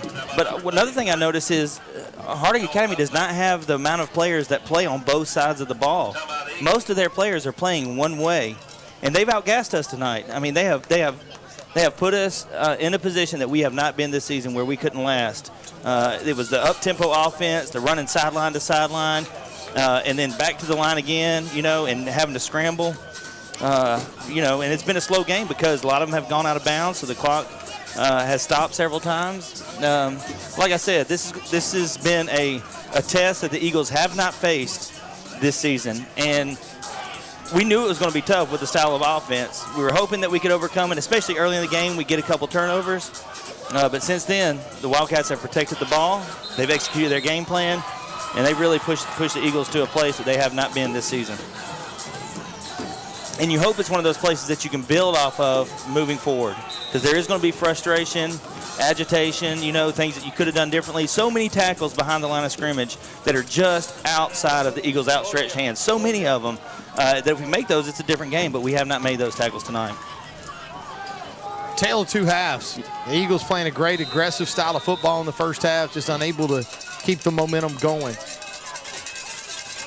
3rd and 3. Oh, my goodness. And there's Ben. That was a blow that was just delivered. So it's going to be 4th down. And 4th and 2. Coach Fitzhugh's going to call a timeout to try to get one more offensive series put together. Well, you mentioned a tale of two halves. I mean, what about with Tate? Tate had a monster first half and has not had a chance. Has had a hard time getting the ball to him tonight. The Wildcats adjust. They double cover him. Eagles try to find it in other ways. Zach goes down. Jet goes down. So you don't have a lot of attention on offense, with players that have been successful, high-caliber players, except for number 13, Tate Hamby, and they have keyed on him, and the Eagles have had a hard time finding room, finding offensive yards.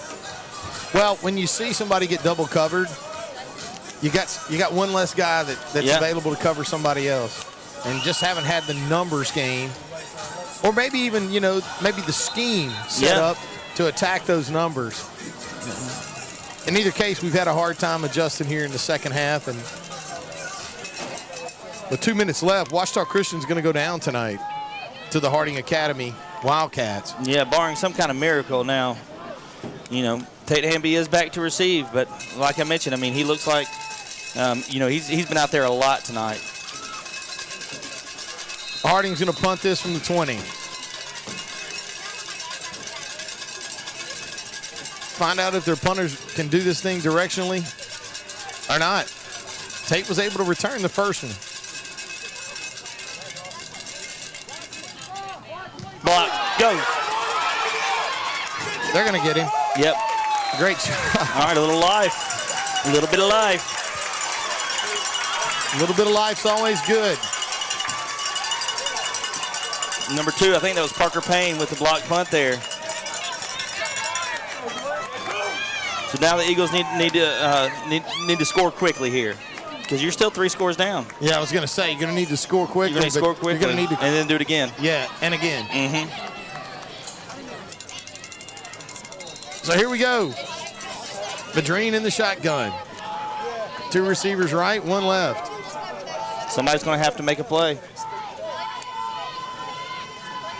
Luke looks to throw. He's going to roll out, and he's going to keep this one and go out of bounds. May have picked up a couple yards. But Daniel, I have to tell you, it seems like maybe in the last 3 to 4 rollouts that we've seen, unable to really unload that football and get rid of it, get it down the field, and actually it's going to be no gain on the play. It's going to bring up 2nd down at 10 for the Eagles. Yeah, a little timid maybe, throwing an interception, his first interception of the year on the last possession. You got to wash that one though. You got to let it rip. Good snap from center. Wildcats decide to play coverage. You can't hold it that long. Get sacked. Cannot hold it that long. Clock running inside 2 minutes. So one thing I've noticed, and I don't want to speculate, but Luke took a pretty good lick earlier, and since then he has not thrown the ball downfield except for that one interception. He seems to be favoring his right shoulder just a little bit. Clock running inside of 120. 31-14 favor the Wildcats. Madreen pulls this one down, looks to throw again. This time he does, and it's going to be incomplete. Number 26 with a deflection. This will be 4th and about 20-21 here.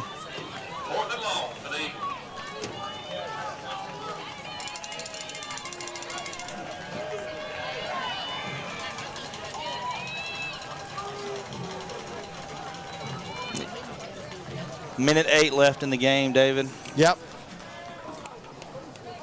4th down. 20. Well, 4. The play clock's winding down. They're going to snap it quickly. They're not going to get it. Oh, they did. Oh.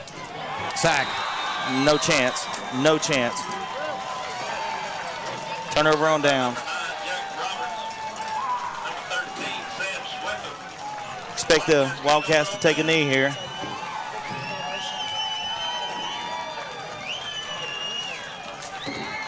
A knee will probably do it. Yeah. Maybe a couple of them. Yeah. It'll take 2 of them.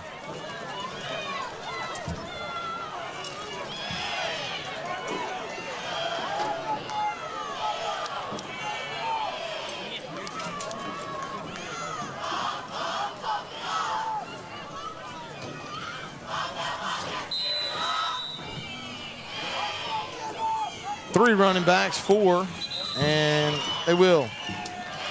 Yep. Daniel, that's going to do it.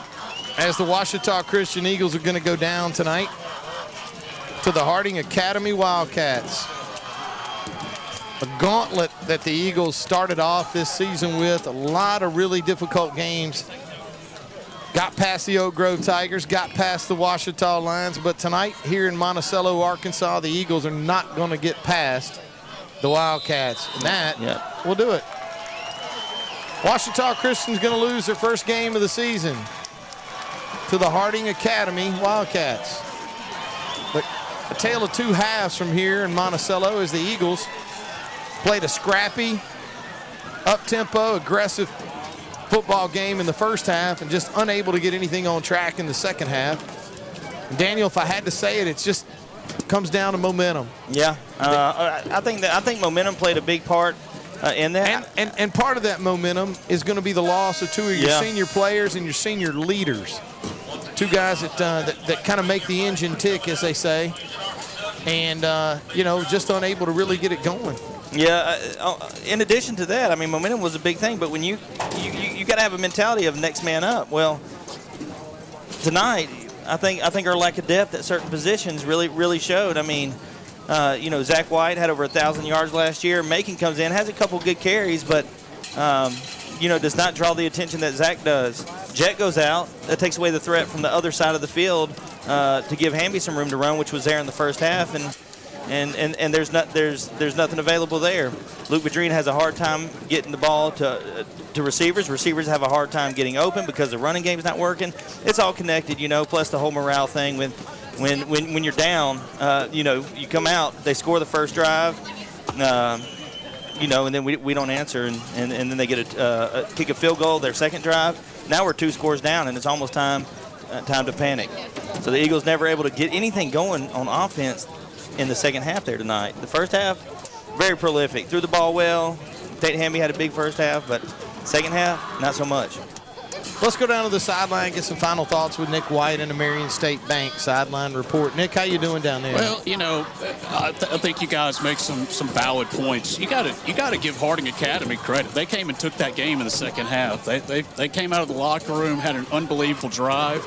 And it almost seemed like being down here on the sideline that the Eagles squad just got a little bit shell-shocked. And then you certainly, guys, you just mentioned it, you had the 2 key injuries. But I still think that, the way Harding played here in this second half, it was going to be hard to beat them. They came out there and they took it. Nick, and I agree with you. I think, though, I think we got the same I think we got the same Harding Academy team in the first half. Yeah. An aggressive, scrappy, well-executing, tempoed offense. Like you said, the Eagles, for whatever reason, maybe the injuries playing a role there, but for whatever reason, that momentum on the sideline, you're down there. You could just see. Yeah. I could feel it, too. Yeah. There was something that just wasn't available. And I think the other thing, Daniel, you talked about it, is they started really locking in on Tate, and it took him out of the game in the second half, essentially.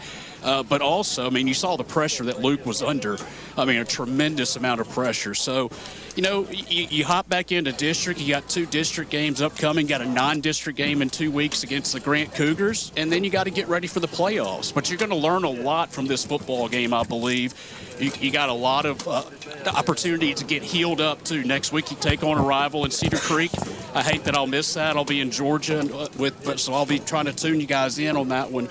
But it's time to just get back on track, heal up, get ready for what we're hoping is going to be a deep, Nick, long playoff I'm run. not roaming the sideline next week, just so you know, when you're gone. I don't know who is. Well, I don't know, but I can't do. I tried during homecoming, and it didn't work out. I got a big win, but Yeah. Well, okay, yeah, we played Tenshaw. I appreciate the positive spin on that. yeah, I know, right? Yeah, did you see how he was like, oh yeah, we got the win. We got a win there. Yeah, okay, well, fair enough. Okay, that's good. Hey, the thing I like about one, I just like doing this. This is again getting back to fun, but as I said, I get my steps in, so I don't have to worry about that. And it's just good to be around these guys, and you get to know these players. And there's a little bit of dejection here for this football team, but they're going to bounce back. And I'm sure you will find somebody serviceable, unlike yourself, David, to come down and do sideline. Well, hey, Nick, you do a fantastic job. We really, really appreciate the effort tonight. And like Nick said, look, you don't want to take anything away from Harding Academy.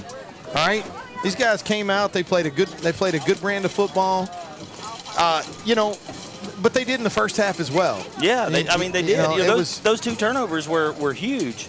After that, we didn't get any turnovers there in the second half. We only forced those 2 punts, and it was. But we couldn't capitalize on our drives tonight. It seemed like every time we got inside the 30, we got hit with a penalty, whether it was a false start and a number of penalties. Yes. And again, one of the things is you don't want to blame those on the ref, because you and I saw these.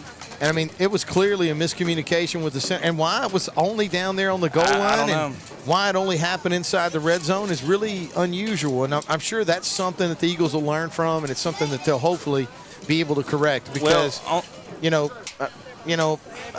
those are critical. Mental errors in the red zone against the football team will cost you. It cost the Eagles an opportunity to take the lead on the first drive of the night. It did. When you get down inside the 5-yard line and end up backing up. And hey, you know what?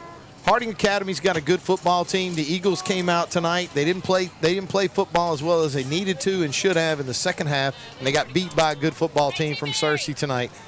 If you look at the what you see on Harding Academy, let's let everybody know for a second why they're a 4A team. Okay, they're a 1A team enrollment wise, and in Arkansas they got a multiplier, so they go to 2A. Win a state championship in 2A, you go to 3A. Win a state championship in 3A, you go to 4A. If Harding wins one playoff game this year, they're going to 5A. Well, there's a reason for that, and that's because they have a good football team. And listen, if you watched on the live stream tonight, what you saw was a good football team that executes, makes good plays when they need to. And you know what? We had a tough time in the second half delivering what we needed to. The quarterback from Dallas Christian, I thought was a very good quarterback. He's going to play at the next level.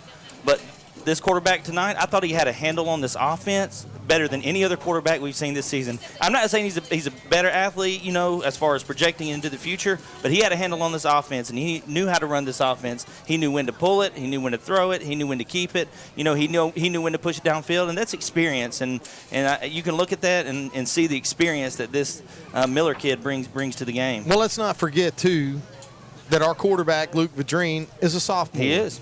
And this is his 7th game to start. And he had his biggest half ever in the first half, as far passing wise, 260+ yards in the first half. That's how many he had total against Ouachita. So he had a big first half. But you could see the experience factor come into play. Well, and you know what we'll do? We'll have I think Nick alluded to it. The guys are going to have to get healthy. You're going to have to find a way. But we got a football game next Friday. We've got to put this one out. This is a big game, big crowd. Well supported, lots of alumni, everybody in for this one. And you know what? It just didn't work out tonight for the Eagles in the second half, as Harding Academy is able to defeat Ouachita Christian tonight. Want to thank everybody for tuning in. Want to thank the Wolf. It's great to be back on the Wolf. And it's great to have, hopefully, if you had a chance to tune in and listen there. The Eagles fall tonight to Harding Academy. and they do it in Harding Academy, do it in a convincing fashion tonight as they're able to come away with the win tonight. I want to thank everybody for tuning in. Thank Brandon McQuillan and his boys for hey, you know what? The feedback that I've gotten so far tonight was the live stream was the bomb. Beautiful. Yeah, it was fantastic. Tons of positive feedback from everybody so far tonight. Eagles are going to fall tonight, but we're going to be where are we going next week? Supposed to be at Cedar Creek next week. We're going to travel to Cedar Creek. Yeah. We're going to take this thing on the road over to Ruston to take on another district foe in the Cedar Creek Cougars. I want to thank everybody for tuning in tonight. The Eagles come up a little short tonight here in Monticello, Arkansas. I want to thank Nick White for all he does down on the sideline. Of course, Daniel. What do you do with the best color guy? In the booth, right? I mean, what do you do? What do you say, huh? Tell him to pack all the stuff up. Other than, hey, man, great call tonight. And look, you and I, we had this circled on our calendar. This was going to be a lot of fun. And man, I tell you, thanks for everything. And of course, you and I would sound a little more foolish if it wasn't for the guy behind us, and Donnie Haley. And Donnie supplying us all the numbers for he had his game. work cut out tonight, Oh, too. my gosh. I know, dude. That pencil is in fuego. But, hey, you know what DH does? He rises to the occasion. He does. Big-time players make big-time plays in big-time games. That's what DH does. Big-time stats, baby. Yep, that's it. And a great job by Donnie. I want to thank everybody for tuning in. And if you're driving home tonight, listening to this broadcast, be safe on the roads. A lot of people out there. It's Friday night, and a great night. Just be safe on your way home. Eagles fall tonight to the Harding Academy Wildcats. Thanks for tuning in tonight, and have a great weekend. You've been listening to Ouachita Christian Eagle Football on the Ouachita Christian Sports Network. Thanks for tuning in.